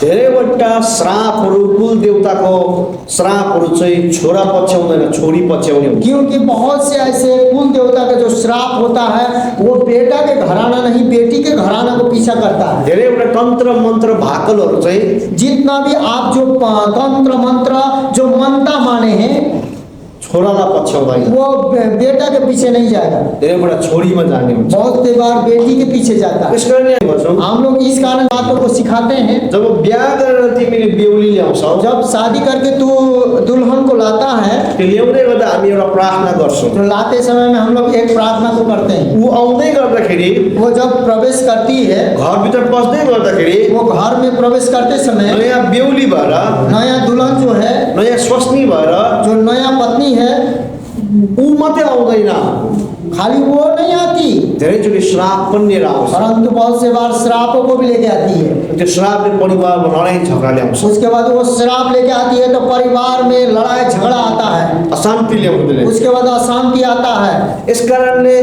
तपाईँले पनि यदि विवाहको कुरोमा छ भने त्यो आउँदै गरेको कर्सहरू ब्रेक गर्नुपर्छ क्योंकि आप यदि विवाह के बाद में ऐसा बात है तो वो प्रवेश करते हुए समय वो श्राप को आपको भी तोड़ना होगा। त्यो श्रापहरू तोडेन भने परिवारमा लडाइँ झगडा हुन्छ यदि वो सच में श्रापित है, वो श्राप को नहीं तोड़ा गया तो परिवार में तितर बितर लड़ाई झगड़ा हो जाए। कुरिन्थी 5:17 भन्छ दूसरे कुरिन्थी 5:17 में इस पर कल बताता है, यदि कोई मसीह में है तो वह नई सृष्टि है, पुरानी बातें बीत गई है, देखो वे सब नई हो गई। यदि कोही यीशु ख्रिस्टमा छ भने यहाँ पर लिखा है यदि कोई मसीह यीशु में है, त्यो नयाँ सृष्टि हो वो जो मसीह में है वो नया सृष्टि है। पुरानो कुरो बित्यो भन्दैछ उसके जो पुरानी बात है सब खत्म हो गई। दहेज लिनु चाहिँ पुरानो प्रथा हो ये दहेज जो है पुराना प्रथा है। येशूमा आएपछि पनि तपाईँले दहेज लिनुहुन्छ दिनुहुन्छ यदि यीशु में अपराध आने के बाद भी दहेज लेन देन आप करते हैं अपराध हो वो आपके लिए बहुत बड़ा अपराध है। सायद तपाईँलाई दबाउमा आउला शायद आपको दबाव में आ सकते हैं, दहेज दिए भनेर दहेज दो बोलकर तपाईँले दिँदा के छ दबाउमा आयो आप दे दिए दबाव में आकर, तर तपाईँले चाहिँ लिनु भएन परंतु शायद आप दे सकते हैं तो आप लीजिए मत, किनभने तपाईँ नयाँ भएको छ क्योंकि आप पुराने बात में नहीं अब नया हो गए हैं। येशूमा आएपछि नयाँ हुनुपर्छ आप यीशु में आने के बाद नया होना होगा, त्यही पुरानै कुरामा बस्दा श्राप मात्रै आउँछ क्योंकि पुरानी बातों में रहेंगे तो आप सिर्फ श्राप को कमाएंगे। तपाईँ आफैले वरिपरि याद गर्नुहोस् आप अगल बगल में अपने आप अगल बगल में याद कीजिए, दहेजको पैसाले 1 वर्ष खानु सक्छ 2 वर्ष खानु सक्छ 3 वर्ष खानु सक्छ तर सधैँभरि खान सक्दैन। क्योंकि दहेज का पैसा से 2 वर्ष 3 वर्ष 4 साल खा सकते हैं, पी सकते हैं, लेकिन सब दिन के लिए काम नहीं रहता है। अनि मात्र होइन, त्यो केटीको जीवन भाताभुङ्ग भएर जान्छ। क्योंकि उतना ही नहीं, उस लड़की का जीवन धीरे धीरे प्रेम रहित होते जाएगा। बुढाबुढीमा प्रेम सक्दै जान्छ। वो पति पत्नी में प्रेम खत्म होता जाएगा। यस कारणले यो प्रथा छोडेर हामी क्रिस्चियनमा नयाँ भएको छौँ। क्यों? इसीलिए इस प्रथा को, नियम को छोड़कर हम लोग मसीह में नया हो चुके हैं। अनि त्यो नयाँपन चाहिँ हाम्रो जीवनमा देख्न, उस नयापन को हम लोगों के जीवन में दिखाई देना चाहिए। यस कारणले छोरा हुँदा खुसी हुनु, छोरी हुँदा दुखी हुनु होइन। इसलिए बेटा हुआ तो बाबा, बेटी हुआ तो मुंह काला नहीं कीजिएगा, तपाईँ यीशु ख्रीष्टको हो। क्योंकि आप यीशु मसीह के हैं। त्यो छोरामा पनि परमेश्वरको आत्मा छ, त्यो छोरीमा पनि परमेश्वरकै आत्मा छ। इसलिए कि उस बेटा में भी यीशु मसीह का आत्मा है, बेटी में भी प्रभु यीशु मसीह का आत्मा है। आत्मा दिने परमेश्वर हो। क्योंकि आत्मा देने वाला परमेश्वर है। आत्मा मनुष्यले हाल्न सक्दैन। क्योंकि आत्मा मनुष्य नहीं डाल सकता। आत्मा चाहिँ परमात्माबाट मात्रै आउँछ। क्योंकि आत्मा जो है परमात्मा से आता है। यदि तपाईँ छोरा हुँदा खुसी हुने, छोरी हुँदा दुखी हुने, तपाईँले परमात्माको विरुद्धमा जानुहुँदैछ। क्योंकि आप बेटा होते समय खुशी हो रहे हैं, बेटी होते समय यदि दुखी हो रहे हैं, तो आप परमात्मा के खिलाफ जा रहे हैं। अनि यो एउटा श्रापको कारण। ये बहुत बड़ा श्राप है। तपाईँले यो कुरा गर्नुहुन्छ भने यदि आप इस बात को करते हैं, तपाईँ श्रापित हुँदै रहेको। आप श्राप में प्रवेश कर रहे हैं और श्रापित हो रहे हैं। यो कुराबाट हामी निस्किनुपर्छ। इस बातों से मसीह लोगों को निकलना चाहिए। अब हामी तेस्रो श्रापलाई हेर्नेछौँ। अब हम लोग तीसरे बातों को देखेंगे। तीसरा श्राप चाहिँ हो भूमिको श्राप। तीसरा श्राप है अब मुंह का श्राप। मुंह के शब्द से आने वाला श्राप देख लिए। अब देखेंगे भूमि के श्राप, जमिनबाट आउने श्राप। जो जमीन जायदाद से आने वाला श्राप। भूमि पनि धेरैचोटि श्रापित हुन्छ। क्योंकि बहुत बार भूमि श्रापित होता है। यसलाई हामी अब हेर्नेछौँ। अब भूमि कैसे श्रापित होता है उसको हम लोग देखेंगे। उत्पत्ति 3:17-18। और आदम उसने कहा, तूने जो अपनी पत्नी की बात सुनी और जिस वृक्ष के फल के विषय में मैंने तुझे आज्ञा दी थी कि तू उसे न खाना, उसको तूने खाया है, इसलिए भूमि तेरे कारण श्रापित है। तू उसकी उपज जीवन भर दुख के साथ खाया करेगा और वह तेरे लिए कांटे और कटारे उगाएगी और तू खेत की उपज खाएगा। अब हेर्नुहोस्, आदमलाई परमेश्वरले भन्नुहुन्छ, यहाँ पर आदम से परमेश्वर कह रहे हैं, तैँले आफ्नो स्वास्नीको कुरा सुनेर जो फल खाइस्, तुमने अपने पत्नी के बात सुनकर जो फल मैंने खाने के लिए कहा न खाने को कहा था, तुमने खा लिया, त्यो कारणले भूमि श्रापित भएको छ। इसीलिए ये भूमि श्रापित हो गया है। त्यो समय एउटा सत्य कुरो चाहिँ के हो भने, उस समय का एक सत्य बात ऐसा था, आदमको कारणले त्यो समय भूमि श्रापित भएकै हो। क्योंकि आदम के कारण से ही वो भूमि श्रापित हो चुका था। परमेश्वरको वचनको विरुद्धमा जाँदाखेरि आदमको कारणले त्यो भूमि श्रापित भएकै हो। परमेश्वर के विरुद्ध में जाने के कारण आदम के द्वारा भूमि श्रापित हो चुका था, वो हुआ ही है। परंतु अब चाहिँ त्यो नियम त त्यही नै हो, परंतु नियम तो वही है, सिद्धान्त त्यही नै हो, सिद्धांत वही है। तर अब चाहिँ आदमको कारणले होइन, परंतु अब आदम के कारण नहीं, तर अब चाहिँ हामीले हाम्रो भूमिमा के गरेको छौँ, अब हम लोग अपने भूमि में हमने क्या किया है, हाम्रो भूमिमा हामीले के गर्दैछौँ, अपने हम भूमि में क्या क्या कर रहे हैं, त्यो अनुसार त्यो भूमि श्रापित हुन्छ। उसके द्वारा वो भूमि श्रापित होता है। आदममा भने तेरो कारणले भूमि श्रापित भएको छ। आदम को परमेश्वर ने कहा कि तेरे कारण से भूमि श्रापित हुआ है। यो भूमिमा तैँले पसिना बगाउनेछस्, इस भूमि में तू पसीना को टपकाएगा, बहाएगा, तर यो भूमिले तेरोलाई कहाँ निकाल्छ भन्छ। परंतु उसके बाद भी वो भूमि तुम्हारे लिए ऊंट कटारे पैदा करेगी। अब भूमिले कहाँ निकाल्छ भनेको चाहिँ के हो? ये भूमि से कांटा निकलने का क्या अर्थ है? भूमिले कहाँ निकाल्छ भनेको चाहिँ के हो? ये भूमि जो कांटा निकलता है वो क्या अर्थ है? यसको अर्थ चाहिँ के हो? इसका अर्थ क्या है, कोई बता सकते हैं? यसको अर्थ चाहिँ के हो? इसका अर्थ क्या है? हामी हेर्दैछौँ, हम लोग अब देखेंगे। श्राप भएको भूमिले काँडा निकाल्छ। श्राप जो श्रापित भूमि है उसमें कांटा पैदा करता है। साँच्चीकै काँडा निकाल्छ भनेको होइन, ये मतलब इतना बड़ा कांटा उगाएगा कांटे का मतलब नहीं है, तर यसको अर्थमा हामी हेर्नेछौँ। परंतु इसका जो अर्थ है कांटा का मतलब क्या है उसको देखेंगे। अब यो काँडा के हो? ये कांटा वास्तविक में क्या है? त्यो चाहिँ हो वो है दुष्ट आत्माको प्रभाव, वो दुष्ट आत्मा के प्रभाव, समस्या र शत्रुता। जो शत्रुता। तीनवटा कुरो बुझाउँछ। यह तीन बातों को समझ में आता है, बुझाता है। श्राप भएको भूमिले काँडा दिन्छ भन्छ। जो श्रापित भूमि जो है कांटा उत्पन्न करेगी बोल रहा है। अनि यो चाहिँ तीनवटा कुरोलाई दर्शाउँछ। यहाँ पर तीन बातों को दर्शाता है। दुष्ट आत्माको प्रभाव, पहले तो आपके भूमि में आपके घर में दुष्ट आत्मा का प्रभाव होगा। समस्या ही समस्या, उसके बाद वो भूमि में आपको खाली समस्या उत्पन्न होगा। अनि शत्रुता। उसके बाद उस भूमि में आपको शत्रु भी पीछा लगते रहेगा। अब हामी बाइबलबाट हेर्नेछौँ। इसको हम लोग बाइबल से देखेंगे। गन्ती 33 को 55। गिनती 33 का 55 को देखेंगे। तिमीले निकालेन भने किमाको लागि त्यो काँडा जस्तो हुन्छ। यहाँ पर बताया जा रहा है कि यदि तुम्हारे शत्रु को नहीं निकालोगे, जिस देश में जिस भूमि में रहोगे वो कांटा के समान गड़ेगी। यो चाहिँ शत्रुको कुरा हो। ये जो शत्रुता की बात है। अनि श्रापित भूमिले चाहिँ तपाईँलाई खालि शत्रुता मात्रै ल्याउँछ। क्योंकि श्रापित जिस भूमि में आप श्रापित भूमि में रहते हैं खाली शत्रुता लाएगा। अनि त्यसले शत्रु तपाईँको पिछा लाग्न थाल्छ। जब आपके पीछे जब शत्रु करने लगता है त्यो भूमि चाहिँ श्रापित हो। वो भूमि श्रापित है। जुन भूमि तपाईँले जमिन किन्नुभयो, जिस भूमि को आप खरीदते हैं त्यो भूमि किनेको जमिन किनेको दिन तपाईँको शत्रुता मात्रै लाग्छ। तपाईँले चाल पाउनुहुन्छ त्यसमा श्राप छ भने। आप किसी भूमि को खरीद लेते हैं, समस्या शत्रुता दिक्कत आता है तो आपको समझना चाहिए कि वो भूमि किस कारण से श्रापित है। यहोशू 23 को 13। यहोशू के पुस्तक 23 के 13 पाओगे। के भन्छ? यो काँडा जस्तो भएमा नष्ट हुन्छ भन्छ यहाँ। ये जो भूमि है वो उस भूमि में जब आप रहने लगे कांड़ा के समान होकर नष्ट हो जाएगी। बिजाउने कुरा, समस्याको कुरा। वो जो करने वाला चीज समस्या त्यो काँडाले समस्या ल्याउँछ भनेको होइन, वो कांटा जो समस्या लाता है ये बात नहीं है, तर श्रापले ल्याउने समस्या हो। परंतु वो जो श्राप से जो समस्या आता है उसका समस्या बता रहा है। न्यायकर्ता 2 को 3। इसमें न्यायकर्ता की पुस्तक 2 का 3 में पढ़ेंगे। काँडाले चाहिँ दुष्ट आत्मा, काँडाले समस्या, काँडाले चाहिँ शत्रुता बनाउँछ।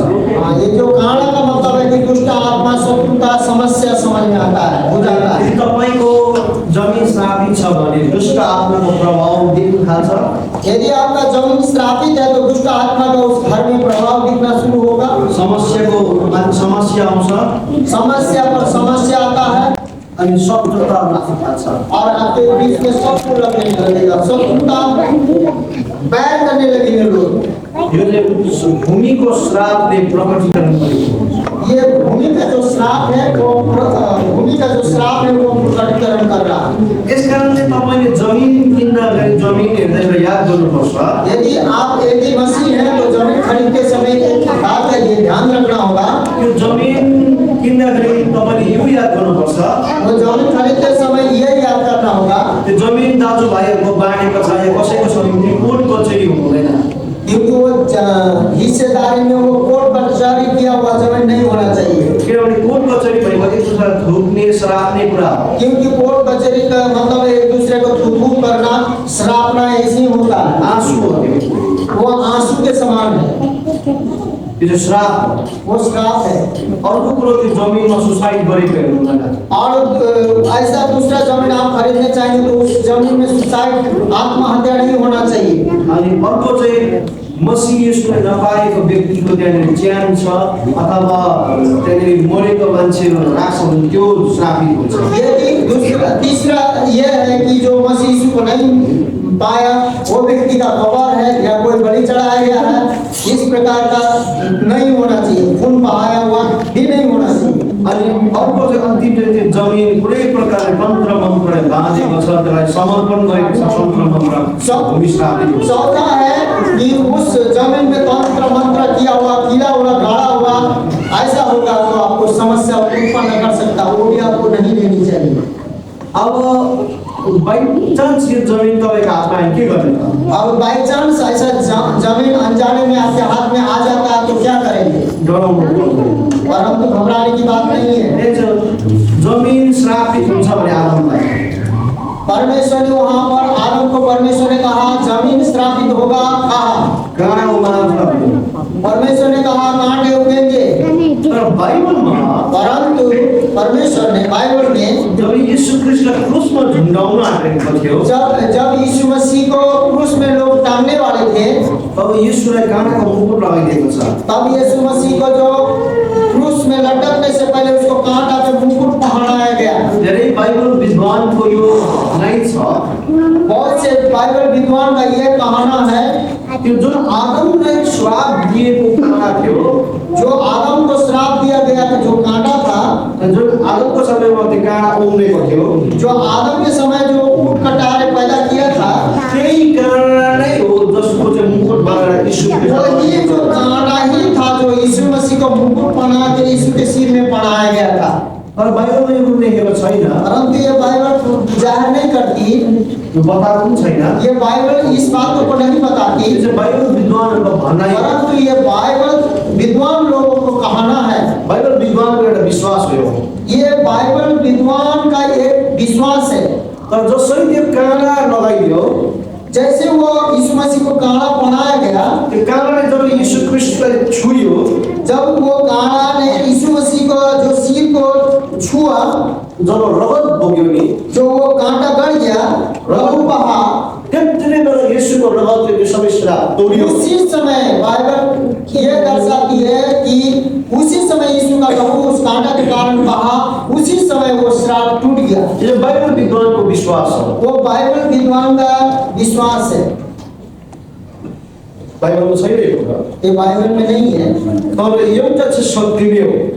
परंतु ये बात सत्य ही है, यीशुको रगतले नै सबै भूमिको श्राप तोडिदिन्छ। क्योंकि यीशु का जो लहू है वो सारे भूमि का श्राप को तोड़ देता है। अनि यीशुले काँडाको मुकुट त लगाएकै हो, क्योंकि यीशु मसीह ने कहा, यीशु मसीह को कांटा का मुकुट पहना ही गया है। रगत बगेकै हो।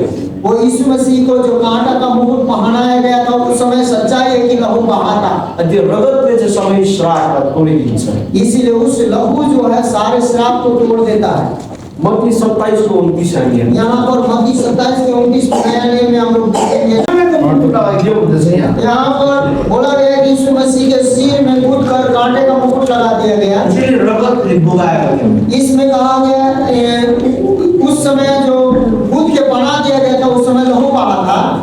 अनि यस कारणले हामीले एउटा कुरा चाल पाउनुपर्छ कि अब चाहिँ यीशुको रगतले नै सबै श्रापलाई तोडिदिएको छ। इसलिए हमें जानने की आवश्यकता है कि जो यीशु मसीह में विश्वास करते हैं, जो मसीह के लहू से सारे श्राप को तोड़ दिया है। अब दोस्रो प्रमाण म दिनेछु।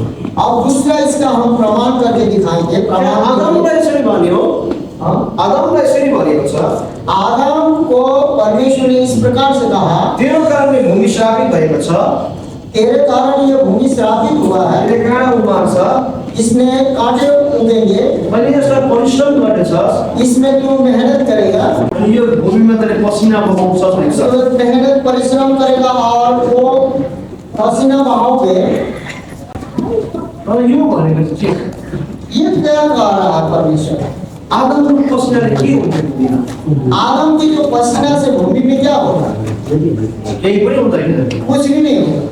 आदमलाई भनेको ये आदम को नहीं कहा, यो दोस्रो आदम जो यीशु ख्रिस्ट हुनुहुन्छ उहाँको लागि भन्छ। जो वो पहले आदम को नहीं बोला था, जो दूसरा आदम मसीह जो आने वाले थे उस समय परमेश्वर कह रहे थे। यीशु ख्रिस्टलाई चाहिँ बाइबलमा दोस्रो आदम पनि भनेको छ। क्योंकि बाइबल में आने वाले का दूसरा मनुष्य आदम यीशु मसीह को स्वयं कहा गया है। जब यीशु ख्रिस्टले गेतसमनीमा प्रार्थना गर्नु खोज्दाखेरि, जब यीशु मसीह गेतसेमनी बाग में प्रार्थना करते समय उहाँको पसिना निस्क्यो।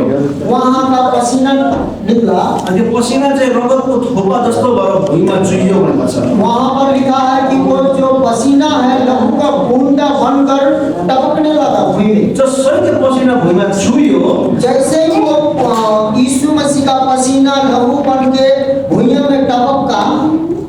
जमिनमा छुयो जमीन में छूने लगा, आदमलाई दिएको त्यो जमिनको श्राप तोडिहाल्यो। जो आदम को जो परमेश्वर के द्वारा दिया गया श्राप, यीशु मसीह का जो लहू चूने के द्वारा वो श्राप वहीं पर टूट गया, त्यहाँ पूरा भयो। वहां पर पूरा हो गया, पसिना त नि बगाउनेछ। क्योंकि वहां पसीना तू बहाएगा, वहां पूरा हो। दोस्रो आदम येशूले बगाइदिनु भयो। क्योंकि दूसरा आदम यीशु मसीह ने वो पसीना बहा दिया। यसकारणले भूमिको श्रापसँग डराउनु पर्दैन। इसीलिए भूमि का श्राप से डरने की आवश्यकता नहीं, त्यो श्रापलाई तोड्नु चाहिँ जान्छ। परंतु वो श्राप को आपके पास जोड़ का तोड़ होना चाहिए, किनकि जमिन परमेश्वरकै हो। क्योंकि जमीन परमेश्वर का दिया हुआ है। भजनसँग 24:1 लाई हामी हेर्छौँ। भजन संहिता 24 का 1 को हम यहाँ स्वर्ग र पृथ्वी परमेश्वरकै हो भन्छ। यहाँ पर कहा गया है कि स्वर्ग और पृथ्वी का परमेश्वर का ही है। भूमि केमा आउँछ? भूमि क्या चीज में आता है? जमिन केमा आउँछ? जमीन किस में आता है? भनेपछि यो परमेश्वरकै हो। इसका कहने का मतलब ये परमेश्वर का ही है। परमेश्वरकै थियो, ये परमेश्वर का था, परमेश्वरले बनाएको हो। परमेश्वर ने सृष्टि किया है, तर आदमको कारणले श्रापित मात्रै भयो। परंतु आदम के कारण से वो भूमि श्रापित हुआ। तर उहाँले आफ्नै पुत्र पठाएर पुत्रको पसिना अथवा रगतले चाहिँ त्यसलाई शुद्धिकरण परंतु अपने पुत्र यीशु मसीह भेजकर उसके लहू बहाकर परमेश्वर ने शुद्ध किया। यसकारणले भूमिको श्रापसँग डराउनु पर्छ। इसलिए भूमि के श्राप से भी आपको डरने की आवश्यकता नहीं है। तर एउटा कुरो चाहिँ ध्यान राख्नुपर्छ, परंतु एक बात को आपको ध्यान रखना होगा, जुन भूमिमा श्राप छ जिस भूमि में श्राप है यसमा घर चाहिँ बनाउनु हुँदैन। उसमें घर बनाना नहीं है। जानी चाहिँ जानबूझकर आपको घर नहीं बनाना। तर त्यसको मतलब के अब त्यो जमिन त्यसै छोडिदिनु त? क्या कहने का मतलब है कि वो जमीन ऐसी छोड़ देंगे? छोड्नु पर्दैन।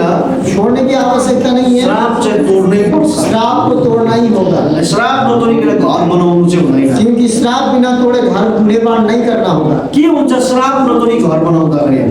यदि हम श्राप बिना तोड़े घर निर्माण करेंगे तो क्या होगा? सपन्या 1:3, क्योंकि यहाँ सपन्या 1:3 में वचन में यो सबै कुरो नष्ट पार्दिन्छु भन्दैछ। क्योंकि यहाँ पर परमेश्वर का वचन है कि श्रापित जगह है तो सब कुछ नष्ट कर दिया जाएगा। जहाँ तपाईँले श्रापित भूमिमा तपाईँले घर बनाउनुहुन्छ, यदि आप श्रापित भूमि में जब घर बनाते हैं तपाईँको लागि विनाशै विनाश हुन्छ। आपके लिए वहाँ विनाश ही विनाश कहा गया। अब त्यसको लागि साधारणमा तपाईँलाई म बताउन चाहन्छु। इसका जो उपाय हम साधारण में आपको बताने चाहता हूँ। धेरैचोटि तपाईँ घर बनाउँछ, बहुत बार आप घर को बनाते हैं, जब त्यो घरमा पस्नुहुन्छ, जब उस घर में प्रवेश करते हैं घरको मान्छे मर्छ, घर के आदमी यदि मृत्यु हो जाता है, श्राप हो त्यो। वो श्राप है। यो घर नयाँ बनाउँछ जमिनमा, आप घर नया निर्माण करते जमीन में, पस्नु बित्तिकै पहुंचने के समय बुढाबुढी छुटिहाल्छ, यदि किसी का तलाक हो जाता है श्राप हो। तो श्राप है। अनि त्यो नयाँ घर बनाउँछ, आप यदि नया घर निर्माण करते हैं, त्यो जमिनमाथि वो जमीन के ऊपर त्यो घरमा सुसाइड हुन थाल्छ, वो घर में आत्महत्या हो जाता है, श्राप। वो श्राप है। यसकारण त्यो श्रापलाई हामीले क्रिस्ट यीशुको रगतद्वारा तोड्नुपर्छ। इसीलिए वो यीशु मसीह के द्वारा ये सारे श्राप को हमें तोड़ने की आवश्यकता है। 3 प्रकारको श्रापलाई हामीले हेरिसक्यौँ। 3 प्रकार का जो श्राप को हम लोगों ने देखा। अब यो सबै श्राप चाहिँ बिमारी हो। ये जो जितना भी बातों को श्रापों को बताया गया है ये बीमारियां हैं। प्रकारले यो 3वटा चाहिँ बिमारीहरू हो, श्रापहरू। ये जो 3 जो बीमारी है श्राप है। अब यो 3वटा बिमारीको भोलि चाहिँ तपाईँहरूलाई एन्टिडोट दिन्छौँ। ये 3 बीमारी का जो एंटीडोट कल जो है इलाज मिलेगा आपको। हामी त्यसलाई प्र्याक्टिकलमा लाने कोसिस पनि गर्छौँ। वो प्रैक्टिकल में ले जाने का हम लोग कोशिश भी करेंगे। तर हामीले त्यो 3 यो बिमारीको दबाई खानुभन्दा अगाडि अब एउटा जानकारी हुनुपर्छ हामीलाई। लेकिन ये बीमारी का दवा लेने से पहले हमें जानकारी होना चाहिए। ये जानकारी त्यो के हो भने वो क्या है? एउटा केटा राति ट्रेन थियो रहेछ, जो लड़का था रात का जो ट्रेन था, अनि ऊ ट्रेन स्टेसनमा जाँदैछ, वो ट्रेन पटरी पर स्टेशन पर जा रहा है, बिरालोले पछि आउन थालेछ। उसके बाद उसको एक बिल्ली पीछा करने लगा। म्याउ गर्छ अरे, उसके बिल्ली म्याऊ करती है, भगाइदिएछ। उसे भगा दिया। फेरि हिँड्दैछ ऊ, फिर वो चल रहा है, फेरि सेकेन्ड टाइम पनि म्याउ गरेछ, फिर बिल्ली आके सेकंड टाइम में म्याऊ करती है, भगाइदिएछ। फिर भी भगा दिया। फेरि ऊ जाँदैछ फिर वो जा रहा है, तेस्रो चोटि पनि आइछ तीसरा बार भी आके अनि फेरि बिरालो म्याउ गर्छ फिर कहता है म्याऊ। यति बेला चाहिँ उनीहरू भरे मैले पहिलोचोटि भगाएँ उसके बाद उसको आभास हुआ, पहला बार भगा दिया, फेरि फर्केर आयो फिर लौट आया, दोस्रो चोटि मैले भगाएँ दूसरा बार मैंने भगाया, फेरि फर्केर आयो फिर लौट आया, तेस्रो चोटि पनि फर्काउँदैछु मलाई तीसरा बार भी उसको हम लौटा रहे तर हैं, जानु मानेको छैन परंतु ये जाने के लिए नहीं मान रहा है। केही समय जान्छ कुछ देर के लिए जाता है, फर्केर आइहाल्छ फिर लौट आता है। किन क्यों? उसले आफ्नो ब्याग खोलेर हेर्छ उसके बाद उसने अपना बैग को देखा खोलकर, त्यो सुकाएको माछा उहिलेदेखि उसको त्यो कहिले उसको ब्यागमा परेको रहेछ वो सूखा हुआ मछली कब से उसके बैग में घुसा हुआ था। त्यो गन्दा पारा बिरालोले पछ्याएको वो सड़ा हुआ मछली को गंदा से वो बिल्ली पीछा कर रहा था। जब त्यो माछै तर हाल्यो जब उसने वो सड़ा हुआ मछली को निकाल के फेंक दिया बैग से, बिरालोले पछ्याएन बिल्ली उसके पीछे आना,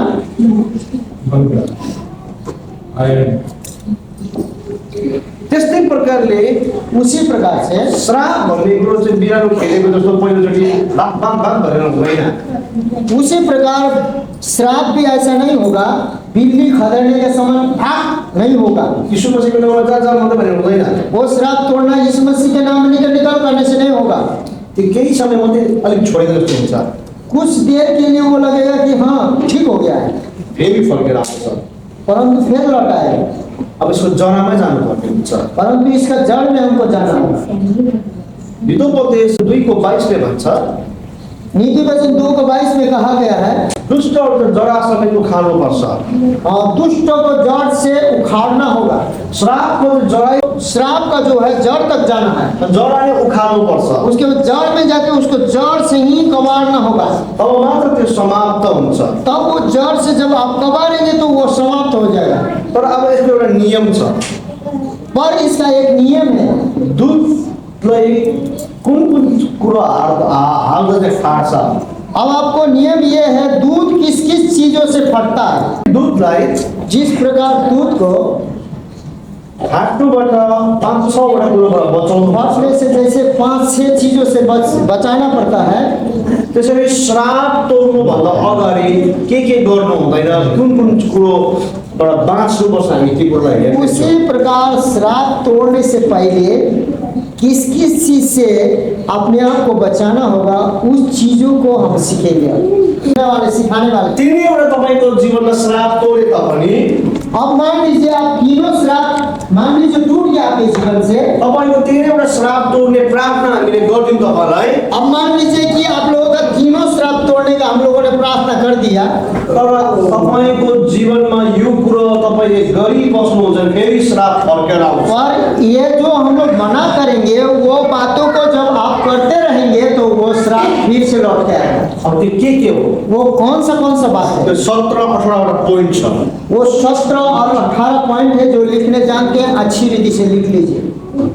त्यो तपाईँले गर्नु हुँदैन वो जो 17-18 जो पॉइंट है आपको नहीं करना। यदि यो तपाईँले गर्यो भने डल्लै श्राप फर्केर आउँछ यदि ये सारे चीज आप करना शुरू करेंगे कि जितना श्राप तोडिन्छ तोड़ा जाएगा लेकिन उतने लौट के भी आएगा। तयार हुनुहुन्छ यो कुरा हेर्नलाई क्या आप लोग इस बात को सीखने के लिए तैयार हैं? अब हामी हेर्नेछौँ अब हम लोग देखेंगे। नम्बर 1 नंबर 1 में तपाईँको श्राप तोडेर पनि तपाईँले मानिसमाथि भरोसा गर्नु छोड्नु भएन भने डल्लै श्राप फर्केर आउँछ नंबर 1 में यह है, यदि आप श्राप तोड़ दिया गया आपका, परंतु मनुष्य पर आप भरोसा रखना नहीं छोड़ेंगे तो वो श्राप फिर से लौट आएगा। यिर्मया 17:5 यिर्मया 17:5 लिखिए वचन, क्योंकि वहां पर लिखा है मनुष्य पर भरोसा रखने वाला श्रापित है। श्रापित होता है या लज्जित होता है। यहाँ मानिसमा भरोसा गर्ने व्यक्ति चाहिँ श्रापित हुन्छ भन्छ क्योंकि यहाँ पर कहा गया है, जो मनुष्य पर भरोसा करता है वो व्यक्ति श्रापित होगा। तपाईँले मानिसलाई प्रेम गर्न सक्नुहुन्छ आप मनुष्य के साथ प्रेम कर सकते हैं, दया देखाउन आप सक्नुहुन्छ दया दिखा सकते हैं, क्षमा गर्न सक्नुहुन्छ क्षमा दे सकते हैं, सहायता गर्न सक्नुहुन्छ आप थोड़ा मदद कर दे सकते हैं, प्रार्थना गर्न आप सक्नुहुन्छ प्रार्थना कर दे सकते शान्त हुन दिन आप सक्नुहुन्छ दुख शोकित है तो उसको शांति दे सकते हैं, तर मान्छेमाथि भरोसा पर्दा श्राप फर्केर आउँछ। परंतु मनुष्य एक मनुष्य पर भरोसा करता है वो श्रापित हो जाता और श्राप लौट के आएगा। तपाईले कुनै पनि मानिसलाई तपाईले भरोसा गर्नुभयो भने चाहिँ श्रापित हुन्छ। क्योंकि आप किसी भी व्यक्ति के साथ आप भरोसा करते हैं तो आप श्रापित हो जाइएगा। दोस्रो, दूसरी बात, जब तपाईले कुनै परमेश्वरको दास दासीको ठट्टा गर्नुहुन्छ, दूसरी बात है कोई परमेश्वर का सेवक सेविका है, दास दासी है, आप उसका मजाक उड़ाएंगे, मजाक बनाउँछ, आप मजाक बनाते हैं, उसका हंसी उड़ाते हैं, श्राप फर्केर आउँछ। आपके पास जो तोड़ा जाएगा वो श्राप फिर से लौट के आएगा। दोस्रो इतिहास 36 को 16 ये दूसरा इतिहास 36 का 16 तिनीहरूले परमेश्वरको दासको अगम वक्ताहरूको ठट्टा मजाक उडाएको हुन्छ। यहाँ पर कहा गया कि परमेश्वर जो विश्वकर्ताओं लोग थे, नबी लोग थे, उन्होंने उनका मजाक उड़ाया। अनि परमेश्वर यति साह्रो क्रोधित हुनुभयो, उसके बाद परमेश्वर को क्रोध आया, उनीहरूलाई कुनै बाँच्ने उल्किने बाटो नै राखिदिनु। उसके बाद परमेश्वर ने एक भी बचने जाने नहीं दिया, सारे को समाप्त कर दिया। यस्तै प्रकारले तपाईले परमेश्वरको दास पास्टर अगम वक्ताको साँचो सेवकको मजाक उडाउनुहुन्छ, विरोध गर्नुहुन्छ भने नि तपाईँ श्रापित भएर जान्छ, तपाईँ नष्ट भएर जान्छ। उसी प्रकार आप यदि हंसी उड़ाते हैं, विश्वकर्ताओं का, पास्टरों का मजाक उड़ाते हैं, उसके परिस्थितियों को, तो आपको परमेश्वर इसी प्रकार से हंसी मजाक उड़ाते हैं, खिल्ली उड़ाते हैं, तो आपको परमेश्वर बच के जाने नहीं देगा, पूरी रीति से नष्ट कर सकता है, आप श्रापित हो सकते हैं। इसलिए श्राप तोड़ने के बाद दूसरा बात है कि ये आपके जीवन में नहीं होना चाहिए। नम्बर 3, तपाईले परमेश्वर र उहाँको मानिसको कहिले विरोध गर्नु हुँदैन।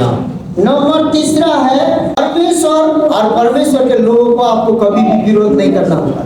विद्रोहको भावना तपाईँ भित्र हुनु हुँदैन। आपके अंदर में श्राप तोड़ने के बाद विद्रोह करने का भावना नहीं होना चाहिए, खास करके मसीह लोगों के साथ। तपाईँ चर्चमा हुनुहुन्छ, आफ्नो छेउको साथी पास्टर या छेउको विश्वासीसँग तपाईँको विद्रोहको भावना हुँदैन। क्योंकि आपके अगल बगल अड़ोसी पड़ोसी मसीहों भाइयों बहनों में आपके अंदर में किसी के खिलाफ विद्रोह करने वाला भावना नहीं होना चाहिए। यदि तपाईँकोमा विद्रोहको भावना छ, विद्रोहको सोचाइ छ भने, यदि आप विद्रोह करने वाला भावना, विद्रोह करने वाला सोचाई है, तपाईँकोमा फेरि श्राप फर्केर तो आउँछ। फिर वो शराब आपके पास लौट आएगा।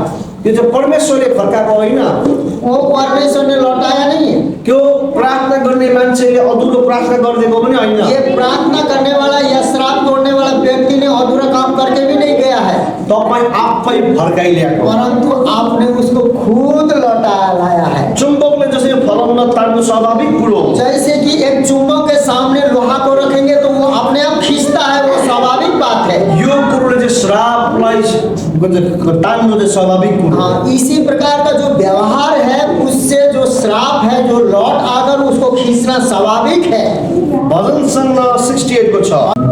भजन संहिता 68 का 6। परमेश्वर अनाथों का घर बसाता है, परमेश्वर अनाथों का घर बसाता है और बंधुओं को छुड़ाता, बंधुओं को छुड़ाता, भगवान करता है, अच्छा भाग्यवान करता है, परंतु हठीलों को सूखी भूमि पर रहना पड़ता है। यो भन्छ हट्टी अथवा विद्रोह गर्ने चाहिँ सुक्खा भूमिमा बस्छ। ये जो हट्ठी है जो विद्रोह करते हैं वो भाग्यशाली लोग अच्छा चीज में रहेंगे, लेकिन ये सुखाड़ में रहेंगे हमेशा। सुक्खा भने चाहिँ श्रापमै बस्छ भने। ये जो सुखा का मतलब है श्राप। हामीले हिजो नै हेर्यौँ, श्रापले चाहिँ सबै कुरो सुखौलो बनाउँछ। क्योंकि कल हम लोगों ने देखा कि श्राप ऐसा चीज है कि सब चीज को सुखा देता है।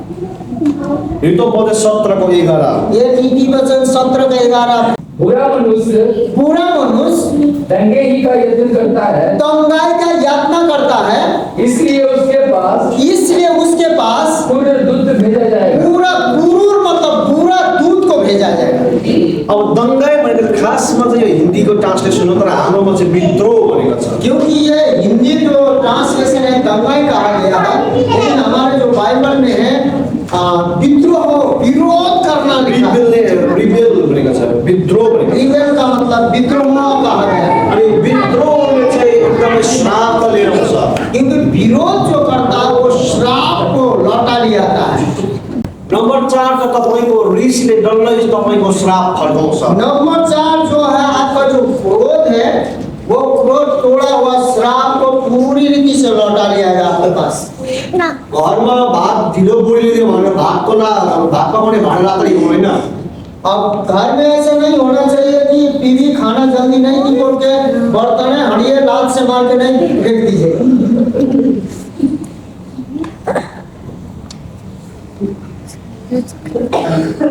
पतिहरूले पनि जान्नुपर्ने कुरो चाहिँ एउटा कुरा हो।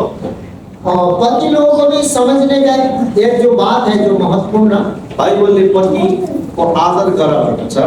बाइबल कहता है कि पति को आदर करने के लिए कहा गया है। पति शिर हो पनि भनेको छ। पति सिर भी है बोला गया है, तर पति चाहिँ पति नै हो, पर पति पति है, पति चाहिँ परमेश्वर हो। पति परमेश्वर नहीं है।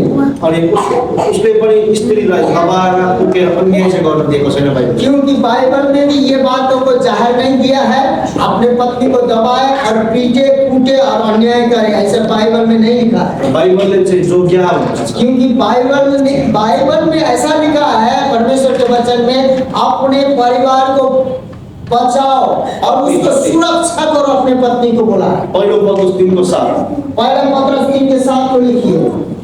पत्नीलाई चाहिँ जोग्याउनु भनेको छ। यहाँ पर पत्नी को सुरक्षा करने के लिए कहा गया है। नम्बर 4 चाहिँ हामी हेर्दैछौँ। अब नंबर 4 को, चौथा नंबर को हम लोग देखने वाले हैं। लिखिए आप लोग इस बात में। नम्बर 4 चाहिँ केले श्राप ल्याउँछ? नंबर 4 किस चीजों से श्राप लौट के आता है? अब यसको लागि हामी वचन हेर्नेछौँ। अब ये इसके लिए हम लोग वचन को देखेंगे। उत्पत्ति 49:7 ये उत्पत्ति 49:7 को देखेंगे। यो हिन्दीको ट्रान्सलेसनमा धिक्कार रहेछ, तर खासमा धिक्कार पनि एउटा श्रापकै कुरा हो। ये हिंदी के जो अनुवाद है धिक्कार बोला है, ये भी श्राप की बात है। तर हाम्रो नेपाली बाइबलमा त्यसरी भनेको छ, परंतु हमारे जो बाइबल में है इस प्रकार से कहा है, श्राप परोस् त्यसको रिसमाथि भनेको छ। क्योंकि जो क्रोध करता है उस पर श्राप पड़ जाए, ऐसे लिखा है। अंग्रेजीमा पनि त्यही छ, curse to with their anger भनेको छ। क्योंकि अंग्रेजी में भी वही है, कर्स विथ एंगर कहा गया है। त्यसको रिसमाथि श्राप परोस् भनेको छ। वहाँ यहाँ पर भी कहा गया कि उसका जो क्रोध है उस पर श्राप आए या श्राप पड़े। नम्बर 4 चाहिँ तपाईँ बेसी रिसाउनुहुन्छ भने तपाईँमा सबै श्राप फर्केर आउँछ। नंबर जो 4 है, आप जितना क्रोध करते हैं, क्रोधी हैं, तो आप श्राप आसानी से वापस ला सकते हैं। नम्बर 5 अब नंबर 5 लिखिए। नम्बर 5 चाहिँ केले श्राप ल्याउँछ भने अब नंबर 5 जो है किस चीजों से श्राप आता है? मनुष्यको डर मान्ने मान्छे। वो मनुष्य का जो डर मानता है उसको भी एक श्राप आता है। क्रिस्चियन भयो तर भन्न सक्दैन मान्छेको डरले। अब मसीह तो हो गया, लेकिन मनुष्य के डर से वो मसीह को प्रकट ही नहीं कर सकता। कुनै कुरामा खाली मनुष्यको डर मान्नु, किसी भी बातों में मनुष्य का डर मानना, योले श्राप ल्याउँछ। इससे बहुत बड़ा श्राप वापस लाता है। गलाती 1:10 और मैं क्या मनुष्य को मनाता हूँ या परमेश्वर को? क्या मैं मनुष्य को प्रसन्न करना चाहता हूँ? यदि मैं अब तक मनुष्य को ही प्रसन्न करता रहता तो मसीह का दास न होता। यसकारणले यहाँ पावलले भन्दछ, हाम्रो बाइबलमा छ के म मान्छेको डर मान्छु कि परमेश्वरको डर मान्छु? यदि म मान्छेको डर मान्छु भने म परमेश्वरको दास होइन भनेर बाइबलले चाहिँ भन्छ। हाँ, यहाँ पर हमारे बाइबल में कहा गया है, यहाँ पर बोलता है क्या मैं परमेश्वर का डर मानूं या परमेश्वर का डर मानूं या मनुष्य का डर मानूं? यदि मैं मनुष्य का डर मानता हूँ, परमेश्वर का डर नहीं मानता हूँ, तो मैं परमेश्वर का दास या विश्वासी नहीं हूँ बोल के यहाँ बोलता है हमारे बाइबल। यस्तै प्रकारले चाहिँ मनुष्यको डर तपाईँ मान्नुहुन्छ। तपाईँलाई हरेक कुरामा मान्छेले के भन्छ, क्रिस्चियन भयो के अरे प्रभुलाई विश्वास गर्ने चर्च जाँदा पनि तपाईँ लुकी आउँछ, ला मलाई सोध्यो म कहाँ गएको भन्नुहुन्छ भने मान्छेको डर तपाईँ मान्नुहुन्छ भने तपाईँ श्रापित हुनुहुन्छ। उसी प्रकार इसी कारण से आप मनुष्य के डर के कारण यदि बाइबल लेके जाने में डरते हैं, उसके बाद कहाँ जा रहे हैं बोल के और अगल बगल में चर्च जा रहे हैं, बोल नहीं सकते हैं और डरते हैं, इधर उधर करते हैं, तो आपको लोग बोले बोल के आप किसी को ना जाने गुप्त में आते जाते हैं। मनुष्य क्या बोलेगा, मुझे मसीह बन गए, क्रिश्चियन बन गए बोल के इस प्रकार से डर के मारे आप चर्च आते जाते भी हैं, तो आप श्राप को पूरी रीति से वापस ला सकते हैं। नंबर 5 चाहिँ भविष्यको डर मान्नु। नंबर 5, आप जिस प्रकार मनुष्य का डर मानने लगते हैं, परमेश्वर का डर भय छोड़ के उसी दिन आपके जीवन में श्राप आ जाता है। नंबर 6, अब नंबर 6 में आप लिखे रखिए कसरी श्राप फर्काउँछ भने आप किस प्रकार से फिर नंबर 6 में श्राप लौटता है। घमण्डको कारणले। हाँ, ये जो घमंड है, पैसाको घमण्ड, ऐसा धन दौलत का घमंड, गाडीको घमण्ड, अपना बढ़िया गाड़ी है उसका घमंड, यो घमण्ड तपाईमा छ भने ये घमंड आप में यदि है, सबै श्राप फर्काउँछ। फिर टूटा हुआ श्राप फिर लौटा के लाएगा। किनकि परमेश्वरले घमण्डी व्यक्तिलाई मन पराउँदैन। क्योंकि परमेश्वर घमंडी व्यक्तियों को एकदम पसंद नहीं करता। पहिलो पत्रुस 5:5 पहला 15:5 को हम लोग देखेंगे। तुम भी वृद्ध पुरुष के अधीन रहो, वरन तुम सब के सब एक दूसरे के सेवा के लिए दीनता से कमर बांधे रहो, क्योंकि परमेश्वर अभिमानियों का विरोध करता है परंतु दीनों पर अनुग्रह करता है। अभिमानी घमण्डीको चाहिँ विरोध गर्छ। ये अभिमानी जो है घमंडी है, उसका परमेश्वर विरोध करता है। तपाईमा घमण्ड छ भने तपाईमा श्राप सबै आउन थाल्छ। क्योंकि आपके पास घमंड रहेगा तो श्राप लौट के आ जाएगा। हितोपदेश 16:18 ये नीति वचन 16-18 में भी देखेंगे हम लोग। विनाश से पहले घर और ठोकर खाने से पहले घमंड आता है। हाँ, विनाश से पहले क्या आता है? घमंड। जब घमण्ड आउँछ, घमण्डले विनाश गर्छ कि विनाश चाहिँ श्रापले ल्याएको। श्रापको कारण विनाश हुन्छ। जब घमंड से विनाश आता है, जो विनाश ही श्राप बन जाता है। यस कारणले परमेश्वरले घमण्डी व्यक्तिलाई मन पराउनु। इसलिए परमेश्वर घमंडी व्यक्ति को बिल्कुल पसंद नहीं करता। प्रेरित 12:21 देखि 23 मेरे 12:21 से 23 तक पढ़ेंगे। जब मान्छेले सरकार छ तपाईको शब्द त ईश्वरको शब्द हो भनेको छ। जब विरोध उपदेश देने लगा तो लोगों ने इतना तारीफ किया, कहा कि आप तो ईश्वर के समान बात करते हैं। उसको घमण्ड आयो। उसके बाद उतना लोगों का आवाज सुन के उस पर घमंड आया। अनि तब त्यति बेला सर्वदूतले प्रहार गर्यो, उनको जिउमा कीरा लाग्यो, कीराले मरेको। उसके बाद स्वर्ग से एक स्वर्गदूत आया, उसको आघात प्रहार किया, उसके बाद उसमें तुरंत कीड़ा पड़ा और वो मर गया। त्यस्तै प्रकारले घमण्डले सबै श्राप ल्याउँछ। क्योंकि उसी प्रकार घमंड जो है श्राप को लाके आपको नष्ट कर देगा। तपाईको आशिषमा, तपाईको जानकारीमा, तपाईको सुरक्षामा, तपाईको सेवकाईमा, तपाईको प्रार्थनाको जीवनमा घमण्ड आयो भने चाहिँ श्रापको कीराहरू लाग्न थाल्छ। आपके आशीष में, जानकारी में, आपका सुरक्षा में, आपका आशीष में, आपका बहुत से चीजों को जो प्राप्त होने वाले चीजों को, वही जो आप घमंड करते हैं, आघात जो कीड़ा लगता है उसके नष्ट हो जाता है। नंबर 7 नंबर 7 को लिखिए। नंबर 7 चाहिँ कति बेला डल्लै श्राप फर्केर आउँछ भने नंबर 7 में सभी श्राप को कैसे लौट आता है उसको देखेंगे। कुनै पनि कुरोमा परमेश्वरलाई धन्यवादी नहुनु। किसी भी बात में यदि आप परमेश्वर को धन्यवाद नहीं देते, बाउमा पनि हुर्काए, बाउमा धन्यवाद नदिने व्यक्ति, वो उसके माता पिता बड़ा किया उसको, माँ पिता को धन्यवाद न देने वाला व्यक्ति, आफ्नो पास्टरलाई भने तपाईले प्रार्थना गरिदिनुहुन्छ, घरमा आउनुहुन्छ, समझपछि कहिले धन्यवाद नदिने, अपने पास्टर को घर आता है, प्रार्थना करता है, कभी धन्यवाद न देने वाला व्यक्ति, धन्यवाद नदिने व्यक्ति, धन्यवादी नहुने व्यक्ति चाहिँ श्रापित हुन्छ। क्योंकि धन्यवाद न देने वाला व्यक्ति और धन्यवादी न होने वाला व्यक्ति वो श्रापित होता है। भजन सङ्ग्रह 50:23 ले भन्छ, भजन संहिता 50 के संहिता 50:23 में लिखा है, जो साँचो धन्यवादी दिन्छ, जो सत्य धन्यवाद करता है, त्यसले नै परमेश्वरको महिमा वो गर्छ। परमेश्वर को महिमा देखता है। जो सच्चा धन्यवाद करता है वो परमेश्वर को महिमा देखता है। त्यसकारण नम्बर 7 चाहिँ तपाईमा धन्यवादी हृदय छैन भने यदि नंबर 7 में आपके हृदय में धन्यवादी नहीं है तपाईँ श्रापित हुनुहुन्छ। तो आप श्रापित हो जाएंगे। नम्बर श्रापित 7 चाहिँ तपाईमा धन्यवादी छैन भने श्राप फर्केर आउँछ। आप नंबर 7 में आप धन्यवादी नहीं है तो आपको श्राप फिर से लौट जाएगा। नम्बर 8 नंबर 8 को लिखिए। नम्बर 8 नंबर 8 को लिखिए। नम्बर 8 चाहिँ अल्छीपन। नंबर 8 जो आलसी करते हैं। यिर्मया 48:10 यिर्मया 48:10 श्रापित है जो यहोवा का काम आलस्य से करता है। श्रापित हो त्यो व्यक्ति जो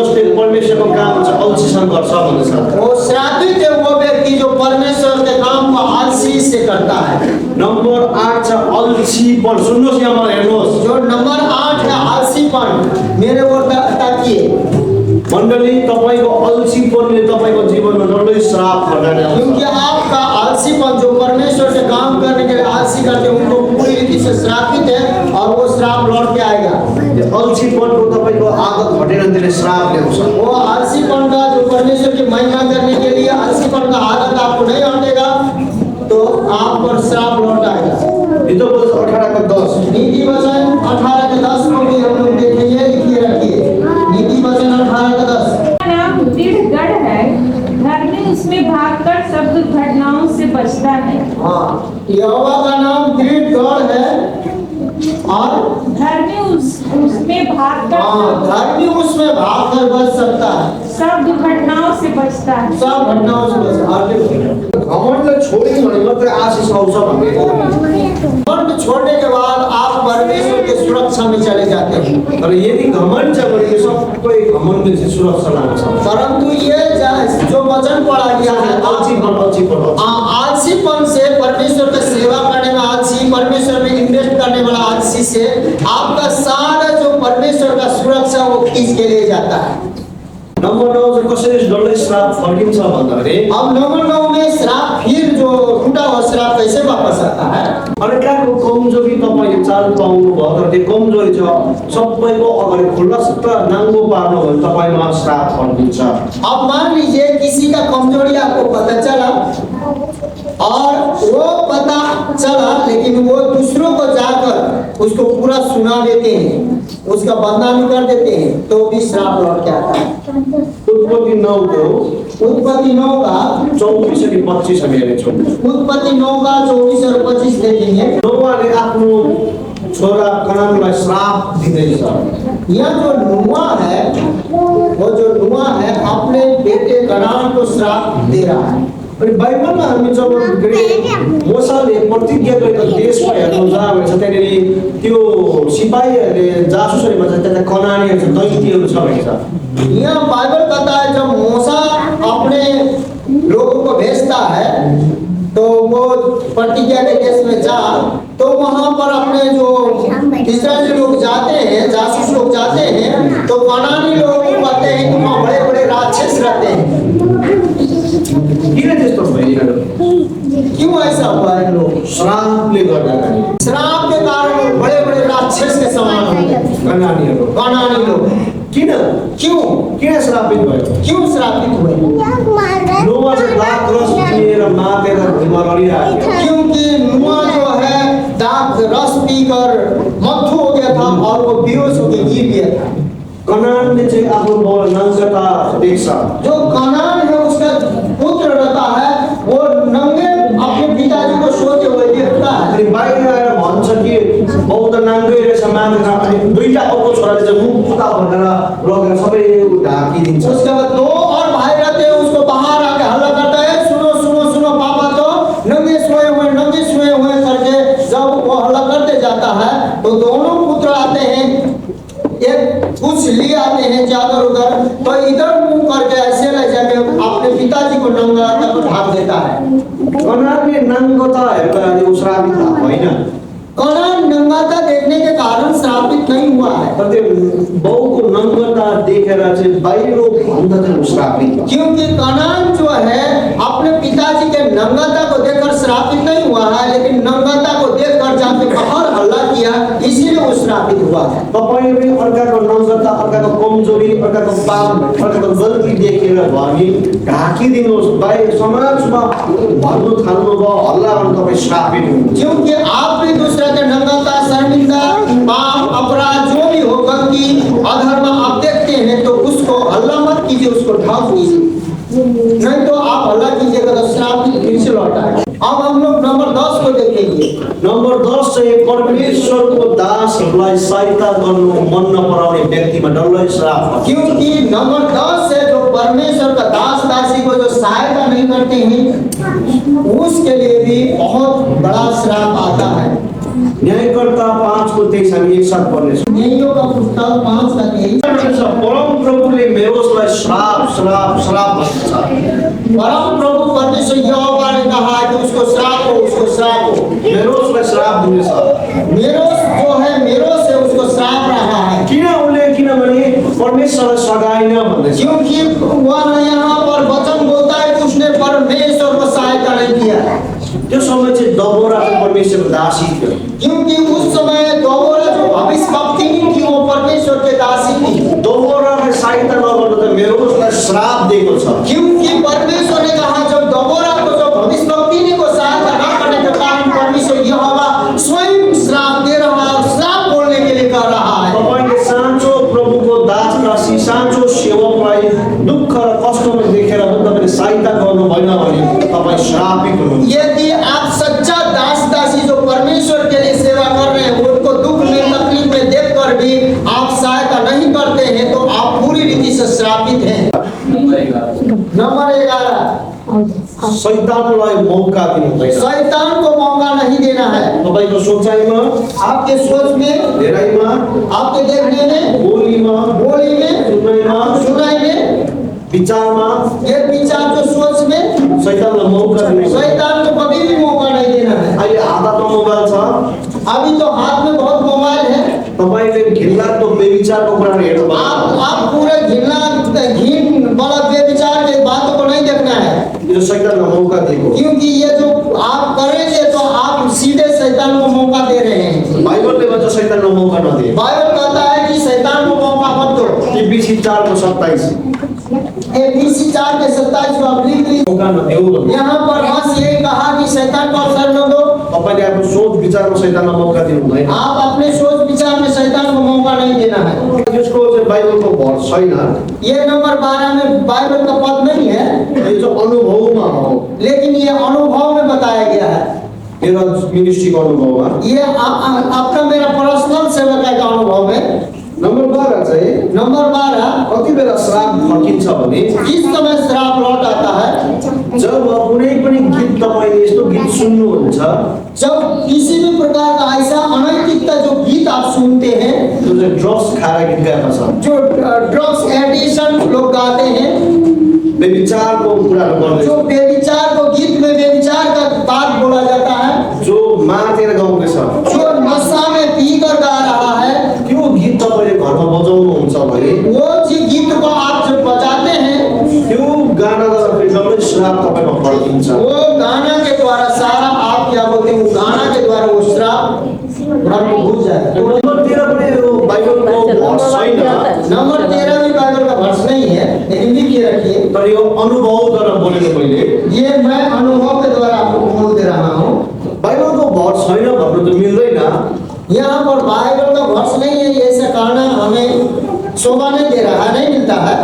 अब यो चाहिँ के हो भने अब ये खास क्या है, गर्भमा जब नानी आउँछ, जब आप गर्भवती होती हैं, हस्बैंड वाइफले नानी नमार्दा हस्बैंड वाइफ दोनों मिलके वो बच्चा के हत्या करे, एबोर्सन नगर्ला न भी करे, र सोच त मात्रै वो आप उसमें सोच भी लिए, अनि बोल्दा मात्रै अब वो बोल लिए, त्यो नानीभित्र मृत्युको आत्माले काम गर्छ। वो जब आप सोचते हैं अवसन कर देंगे, नहीं भी किए सोचेंगे या मुंह से बोलेंगे तो वो बच्चे के अंदर में मृत्यु का आत्मा प्रवेश करता है। अनि त्यो नानी चाहिँ विद्रोह हुन्छ। उसके बाद वो जन्म तो लेता है, लेकिन वो बच्चा बहुत विरोध करने वाला विद्रोह व्यक्ति होता है। तपाईको कुरा सुन्दैन, आज्ञा पालन एउटा पनि गर्दैन। आपका बात बिल्कुल नहीं सुनता है, आज्ञा पालन एउटा गर्दैन। आज्ञा पालन बिल्कुल नहीं करता है, खाली बाउ आमालाई दुःख र कष्ट मात्रै दिन्छ। क्योंकि माता पिता को वो सिर्फ तकलीफ देगा, किनभने उसमा विद्रोह छ, क्योंकि उसमें विद्रोह का आत्मा है मृत्युको आत्मा छ। और उसके अंदर में मृत्यु का आत्मा है। बाउ आमाले एबोर्सन गरेको छैन, वो माँ बाप ने अवसन तो नहीं किया, बाउ आमाले गर्भपात गरेन, माता पिता ने गर्भपात तो नहीं किया, तर सोच्दा मात्रै त्यो आत्माले काम गर्छ। क्योंकि सोचने और बोलने के ऊपर भी वो आत्मा उसके अंदर में काम कर रहा है। यो एउटा सत्यता हो। ये एक सत्य है। बाइबलमा येशूले भन्नुभयो, यीशु मसीह ने कहा वचन में, बाइबल तिमीले सुनेको छ कुनै स्त्रीसँग शारीरिक व्यभिचार नगर। तुम लोगों ने सुना है कि किसी स्त्री के साथ शारीरिक व्यभिचार नहीं करना, तर म तिमीलाई भन्छु, परंतु अब मैं तुझसे कहता हूँ, तिमीले कुनै स्त्रीलाई देखेर कल्पना मात्रै गर्नुपर्ने व्यभिचार हो। यदि तुमको किसी स्त्री को देखकर व्यभिचार की कल्पना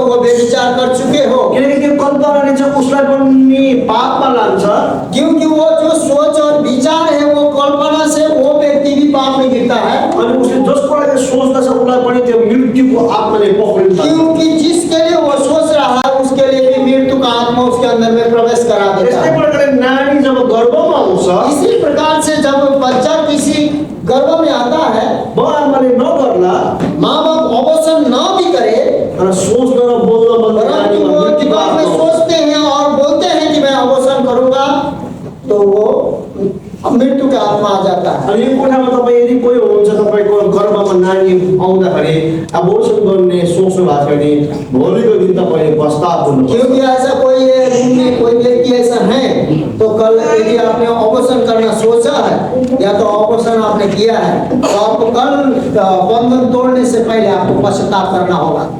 नम्बर 14 नंबर 14 पे लिखिए। नम्बर 14 चाहिँ हामी मसीले हामीमा भएको रगत बिमारीलाई दिन सक्छौँ। और नंबर 14 है, हम लोग जब बीमार होते हैं शरीर, और कोई मसीह बीमार होता है, मसीह है तो हम मसीह को रक्तदान कर सकते हैं। हामी मसीलाई मात्रै होइन, हामी मसीलाई कारणले अरूलाई पनि दिन सक्छौँ। मसीह के नहीं, हम लोग गैर मसीह को भी रक्तदान दे सकते हैं। हम लोग मसीह लोग प्रेम देखाउन लागि। प्रेम दिखाने के लिए। तर हामीले चाहिँ कसैको रगत लिँदा होशियार र प्रार्थनाको साथमा लिनुपर्छ। परंतु जब हम मसीह में हैं, तो किसी लोग का जब हमें रक्त चाहिए, चढ़ाने के लिए रक्त चाहिए, खून चाहिए, तो हमें जांच के होशियारी से लेना चाहिए। अन्य जाति का लहू भी, सुन्दर नलिनु भनेको होइन। वो लहू खून नहीं लेने के लिए मना नहीं किया जा जब रहा है। हामीले प्रभुको रगत राखेर त्यसलाई प्रार्थना गर्छौँ, जब हम लोग उस लहू लेते हैं, डॉक्टर को देने से पहले, शरीर में चढ़ाने से पहले यीशु के लहू में जब प्रार्थना करते हैं, तब त्यो रगतबाट आएको श्राप चाहिँ तोडिन्छ। तब वो जो लहू में आया हुआ श्राप छूट जाता है। किनकि कुन घरानाको कस्तो खालको त्यो सबै श्राप चाहिँ रगतद्वारा आउँछ। क्योंकि कौन घराना किस खानदान का है, क्या नहीं है, वो लहू के द्वारा ही श्राप बहता है। हम लोगों ने शुरू में सुना। यस कारणले तपाईँ र हामीले चाहिँ रगत लिँदाखेरि चाहिँ प्रार्थना र होशियारीको साथमा लिनुपर्छ। इसीलिए हम लोग शरीर में रक्त चाहिए, रक्त हम चढ़ाते हैं, तो उस खून को हम लोग को हिसाब किताब से किसके कौन ले रहे हैं आपको पता होना चाहिए। अब नंबर 15 को हम लोग देखेंगे। तपाईको जीवनमा श्राप तोडेर पनि नम्बर 15 चाहिँ तपाईको घरमा तन्त्र मन्त्रको किताब, छाडा म्यागजिनहरू, झुटो शिक्षाको किताब पनि डल्लै श्राप फर्किन्छ। क्योंकि आप लोग यदि श्राप तोड़ने के बाद तंत्र मंत्र, यदि झूठा शिक्षा का कोई भी मसीह में झूठा शिक्षा प्रवेश करते हैं, कर देते हैं, या तो किताब रखते हैं, किसी प्रकार का फोटो तोड़ो आप रखते हैं, प्रकार का रखने से आप श्राप तोड़ के जाएंगे भी, वो श्राप आपके घर में पूरी रीति से लौट आएगा। छाडा म्यागजिनहरू, वो जैसे कि पेपर में, जैसे कि मैगजीन में गंदा गंदा लिखा रहता है, दवाई का प्रचार क्या क्या रहता है, वो फर्स्ट पेज सेकंड पेज आप मसीह है, श्राप तोड़ने के बाद वो भी रखते हैं, देखते हैं, तो आपके पास पूरी रीति से श्राप लौट आएगा। यो कुरो तपाईको घरमा हुँदैन। ये सारे चीजों के आप श्राप होने के बाद ध्यान देना होगा। प्रेरित 19:19 प्रेरित 19:19 में लिखा है, आइए पढ़ते हैं, लिख लीजिए। तन्त्र मन्त्र गर्ने धेरैले विश्वास गर्ने आफ्नो पुस्तकहरू चलाइदियो भनेको छ। क्योंकि प्रेरितों के काम की पुस्तक में बहुत से जादू टोने तंत्र मंत्र करने वाले विश्वास में आए। विश्वास में आते ही उन लोगों ने सारा अपने पोथियां जितना भी किताबें थे सब आग लगा दिया।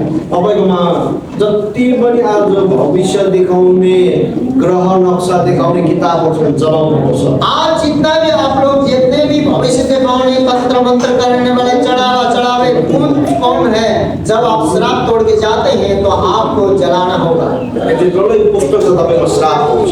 क्योंकि वो आप राग छोड़ते हैं तो परमेश्वर और डबल श्रापित आपको करेगा। परमेश्वर होइन, आफै कमाउँछ। अपने आप नहीं, वो अपने आप कमाएंगे, आप डबल श्राप कमाएंगे। परमेश्वर यहाँ नहीं कुछ करता है। नम्बर 16 नंबर 16 में, तपाईको जीवनमा श्राप तोडेको छ, मान लीजिए आपके जीवन में श्राप टूट गया, प्रार्थना भयो, आपके जीवन में प्रार्थना भी हुआ, तपाईले श्राप तोडेर मात्रै हुँदैन। परंतु आप श्राप तोड़ने से नहीं होगा। अब यो दुईटा कन्डिसन छ। अब यहाँ पर दो कंडीशन है। प्रभु येशूलाई ग्रहण गर्नुभन्दा अगाडि छ भने ठिकै छ। यदि यीशु मसीह को आप बपतिस्मा लिए या ग्रहण किए उससे पहले का बात है तो ठीक है, कोई बात नहीं है। तर क्रिस्चियन भएपछि, श्राप तोडेपछि तपाईले आफ्नो हातमा ट्याटू खोज्नुहुन्छ भने त्यो ट्याटूद्वारा तपाईको जीवनमा प्रवेश श्राप। यदि आप मसीह में श्राप तोड़ते हैं, उसके बाद हाथ में टैटू कहाँ का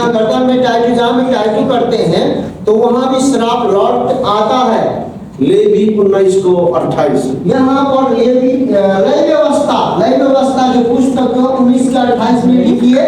लय व्यवस्था जो पुस्तक में परमेश्वर ने कहा है यहाँ अति हो 28:29 में 19:28 में एक साथ आइए पढ़ें। 19:28 को निकालिए, हम लोग आराम से एक साथ पढ़ेंगे।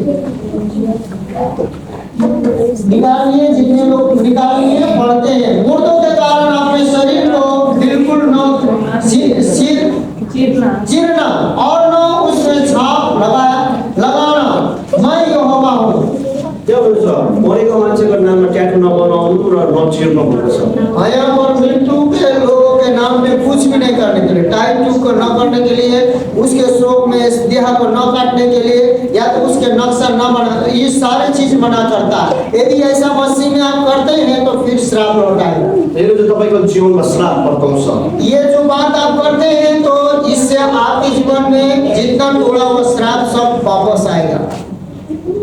व्यवस्था 14:1। व्यवस्था विवरण 14:1 को आप लिख लीजिए। तपाईँ आज श्रापको अनुभव मसीहमा आउनुभयो तर पनि तपाईँ मरेको मान्छेको नाममा आफ्नो श्राप आउँछ। यदि आप बाल यदि कुछ भी छिलाते हैं श्राप करने के बाद, आप पूरी रीति से श्राप वापस लाते हैं।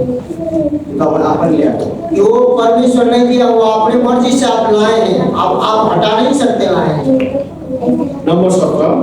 नंबर 17 कसरी श्राप आउँछ भने अब कैसे श्राप आता है 17 नंबर में? टाइट नदिने व्यक्तिको जीवन, दशवांश ईमानदारी से जो नहीं देते, दशंश नदिने मान्छेको जीवनमा सम्पूर्ण श्राप फर्किन्छ। क्योंकि दशवांश जो ईमानदारी से नहीं देते हैं उसके जीवन में संपूर्ण रीति से उसमें श्राप में वो पड़ा रहता है और श्राप लौट आता है। हामी एक साथ मलाकी 3:8 र 9 हेर्नेछौँ। एक साथ हम लोग मलाकी को लिखिएगा, जो लिखने जानते हैं, जो पढ़ने जानते हैं। मलाकी के पुस्तक को 3:8 से 9, 8 और 9 पद में पढ़ेंगे। मलाकी का पुस्तक पुराने नियम में सबसे अंतिम मती से पहले है। 3:8 और 9 को पढ़ेंगे। आइए हम लोग इसको सब कोई जितने भी निकाले हैं 8 और 9 को पढ़ेंगे। क्या मनुष्य परमेश्वर को धोखा दे सकता है? देखो तुम मुझको धोखा देते हो और तो भी पूछते हो हमने किस बात में तुझे लूटा है? दशवांश और उठाने की भेंटी में तुम पर भारी श्राप पड़ा है, क्योंकि तुम मुझे लूटते हो। सारी जाति भी ऐसी करती है। तपाईँले दशंश चाहिँ तपाईँले एक दिन चढाएर वर्षभरि चढाउँदैन भन्ने कुरा हुँदैन। एक बार यदि दशंश मिस्टेक से चला देते हैं, यदि पूरी रीति से नहीं देते हैं तो ऐसा बात नहीं है, वो सालों भर आपकी ईमानदारी रहेगी, वो आप दशंश को कटौती करके चलाएंगे करेंगे। त्यसकारणले दशंश तपाईँ इमान्दारी भएन भने तपाईँको कमाएको रुपियाँ पैसा कहिले आशिषित हुँदैन। क्योंकि आप दशवांश परमेश्वर का भाग में यदि ईमानदारी नहीं होंगे तो कभी भी आपका पैसा रुपया जो कमाए हैं कभी भी आपको पूरा नहीं होगा। कहिले तपाईँलाई रुपियाँ पैसाले पुग्दैन। जितना भी आपके पास पैसा रुपया क्यों ना आए कभी भी आपके घर में पूरा नहीं होगा। किन? क्यों? श्राप कारण। क्योंकि वो परमेश्वर ने कहा है कि श्रापित हो वो व्यक्ति जो भंडार में नहीं लाता। दशंशसम्म छेडखानी गर्ने मान्छे, नफरत गर्ने मान्छे श्रापित भन्छ। इसीलिए जितने भी मसीह लोग हैं जो बपतिस्मा लिए हैं, दशवांश के साथ जो छेड़खानी थोड़ा सा भी करता है उसके जीवन में श्राप बना रहता है और वो व्यक्ति श्रापित है। अन्तिम नम्बर 18। अब अंतिम 18 नंबर में कैसे श्राप लौट आता है, कैसे श्राप बना रहता है उसको देखेंगे। नम्बर 18 मा चाहिँ एउटा घटना म तपाईँलाई बताउन चाहन्छु। नंबर 18 में मैं एक घटना को बताने चाहूंगा। बाइबलमा मूसा भन्ने नाम एउटा छ। बाइबल में एक मूसा व्यक्ति है नाम का, अगमवक्ता हो। वो भविष्यवक्ता है जसलाई परमेश्वरले 10 आज्ञा दिएको, जो जिसमें परमेश्वर ने उसको 10 को आज्ञा पाठी में लिख के दिया। अनि मूसाको भाइ हारून नाम छ। वो मूसा का जो अपना भाई था हारून था। अनि मूसाले विवाह गरेको छ। मूसा शादी करता है। अनि मूसाको पत्नीको विरुद्धमा चाहिँ हारून र उसको बहिनी मिरियम उठेको छ। जो हारून उसका जो मूसा का भाई हारून और उसकी बहन जो मूसा के रहती मिरियम नाम रहता है, वो उसके पत्नी पत्नी के विरुद्ध में, मूसा के पत्नी के विरुद्ध में उन लोगों ने कुछ बोला है यहाँ। के बोलेगा? क्या बोला? किन बोलेगा? क्यों बोला? मूसा चाहिँ यहुदी हो, एकदमै सेतो, एकदमै अग्लो सेतो रङको मान्छे। क्योंकि मूसा जो है यहूदी जाति में से आता है, वो लंबा रहता है, गोरा रहता है। तर मूसाको वाइफ चाहिँ इथियोपियन हो। क्योंकि मूसा की जो पत्नी है वो इथियोपियन है। इथियोपियन चाहिँ साउथ अफ्रिकन हो। इथियोपियन जो जिसको कहते हैं वो साउथ अफ्रीका जो काला है उसका बात कर रहे हैं। अनि उनीहरू अग्लो हुन्छ, वो लोग लंबा तो लंबा होते हैं, तर एकदमै कालो। लेकिन वो लोग बहुत काला होता है। अहिलेको भाषामा हो भने चाहिँ अभी के भाषा में कहने का मतलब फेयर एन्ड लभली 10 किलो लौसीलो नहुने क्या हो? अभी के भाषा में कहेंगे तो 10 किलो फेयर एंड लवली नहीं, वो लोग रंग रहेंगे, उजला नहीं होंगे, वो काले के काले रहेंगे। मान्छेलाई यो कम्पनीले बेवकुफ बनाएको छ। ये जो फेयर एंड लवली का कंपनी है मनुष्य को बेवकूफ बना रहा है। यहाँ फेयरलाई ह्यान्डसम पो बनाउँछ भन्छ। यहाँ लिखता है कि फेयर को हैंडसम बनाएगा। फेयर भनेपछि हामी जस्तो मान्छेहरू भनेको नि फेयर का मतलब गोरा का, फेयर का मतलब गोरा आदमी को हैंडसम बनाएगा। तर त्यहाँनिर फिल्म गर्मीले गर्दा कालोलाई चाहिँ एकदम सेतो बनाउँछ हैन। वहाँ भी नहीं लिखा है कि जो ब्लैक आदमी है उसको गोरा कर देगा, नहीं लिखा है। गोरे को गोरा करेगा। चेन्नईको मान्छे कालो हुन्छ, तो चेन्नई साइड के लोग बहुत काला रहता है, सेतो धोती लाउँछ, वो उजला व्हाइट धोती तो पहनते हैं, सेतो डोसा खान्छ, वो उजला डोसा भी खाते हैं, सेतो इडली खान्छ, वो इडली भी उजला वाला खाते हैं। तर मान्छे चाहिँ कालो हुन्छ। परंतु जितना भी उजला खाए वो गोरा कभी नहीं रहते, ब्लैक रहते, काला रहते। फेयर एन्ड लभलीले पनि उनीहरू सेतो बनाउँछ।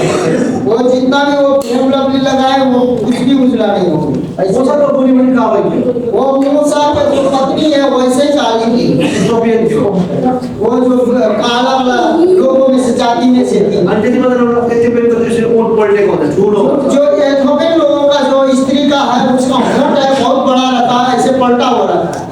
जब हारून र मिरियमले मूसाको स्वास्नीको विरुद्धमा बोल्यो, जब हारून और जो मिरियम था, जो दोनों भाई और उसके ननद ने, भाई और उसके बहन ने जो उसके पत्नी जो इथियोपियन के विरोध में कुछ कहा, तब मिरियममाथि परमेश्वरले कोड ल्याइदियो। उसके बाद उसी समय जो मूसा के बहन जो मिरियम थी उसको तुरंत परमेश्वर ने क्रोध में फोड़ी फुटाई। किन कोड आयो? उसमें कोड क्यों आया? यो श्राप किन आयो? वो श्राप क्यों आया? किनभने त्यहाँनिर जातिवादको कुरा गर्यो। क्योंकि परमेश्वर को जातिवाद पसंद नहीं है। वो जो मिरियम ने और हारून ने जातिवाद के बात किया। नम्बर 18 त कति बेला श्राप फर्किन्छ भन्दा जब नंबर 18 में कब श्राप लगता है? जब हामी जातिवाद जब हम ये जाति वो जाति ये जाति करके अपने जब दिखाने लगते हैं और पकड़ के रखते हैं, हम ये जाति से करके।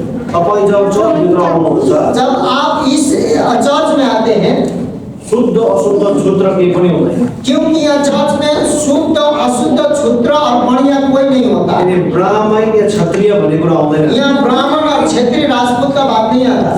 चर्चमा आएपछि सबै क्रिस्टको रगतले पोखरेर, क्योंकि चर्च कलीसिया में आने के बाद सब कोई मसीह यीशु का लहू से धोकर शुद्ध किया गया, एक ही आदमी। इस कारणले यहाँनिर चाहिँ जातिवाद कुरा ल्याउनु हुँदैन। इसीलिए यहाँ पर किसी प्रकार का जातिवाद का बात ही बात नहीं होना चाहिए। ठुलो जाति सानो जाति भन्ने यहाँ पर वो जाति ये जाति नहीं करना है। अनि जातिवाद छ भने यदि जातिवाद यदि हमारे दिमाग में मस्तिष्क में है तो हामीमा साथ ठाउँ छ। उसके बाद जो श्राप है जातिवाद करेंगे तो सब लौट के आ जाएगा। इस कारणले विवाह गर्दाखेरि जाति नहेर्नुहोस्। इसीलिए विवाह करते समय जाति मत देखिएगा। केटीको त जाति होइन, के लड़की खोजने लगेंगे तो जाति नहीं खोजिएगा, केटाको त जाति होइन। लड़का खोजिएगा तो जाति मत खोजिएगा। यो पहिला खोज्नुहोस्, ये ढूंढिएगा जरूर, ये बता। येशू मसीहलाई पाएको छ। यीशु मसीह को वो जानता है कि नहीं जानता है? अनि येशू मसीहमा ईमानदारी छ। यीशु मसीह प्रभु में ईमानदार है कि नहीं? परमेश्वरलाई प्रेम गर्छ कि वो गर्दैन? परमेश्वर से कितना प्रेम करता है कि नहीं? परमेश्वरलाई प्रेम गर्ने र परमेश्वरको डर मान्ने मान्छे आफ्नो स्वास्थ्य र आफ्नो रोगलाई पनि प्रेमै गर्छ। क्योंकि परमेश्वर से प्रेम करने वाला व्यक्ति और परमेश्वर को जानने वाला व्यक्ति, यीशु मसीह से प्रेम करने वाला व्यक्ति अपने पत्नियों को, अपने बाल बच्चों को अच्छी रीति से प्रेम करने जानता है। यो त 18 वटा पोइन्टहरु। ये 18 जो पॉइंट है जो कि आपको ऐसा करने नहीं करने करने से श्राप ला सकता है। ऐसे क्या क्या मना किया गया? 18 बातों को मना किया।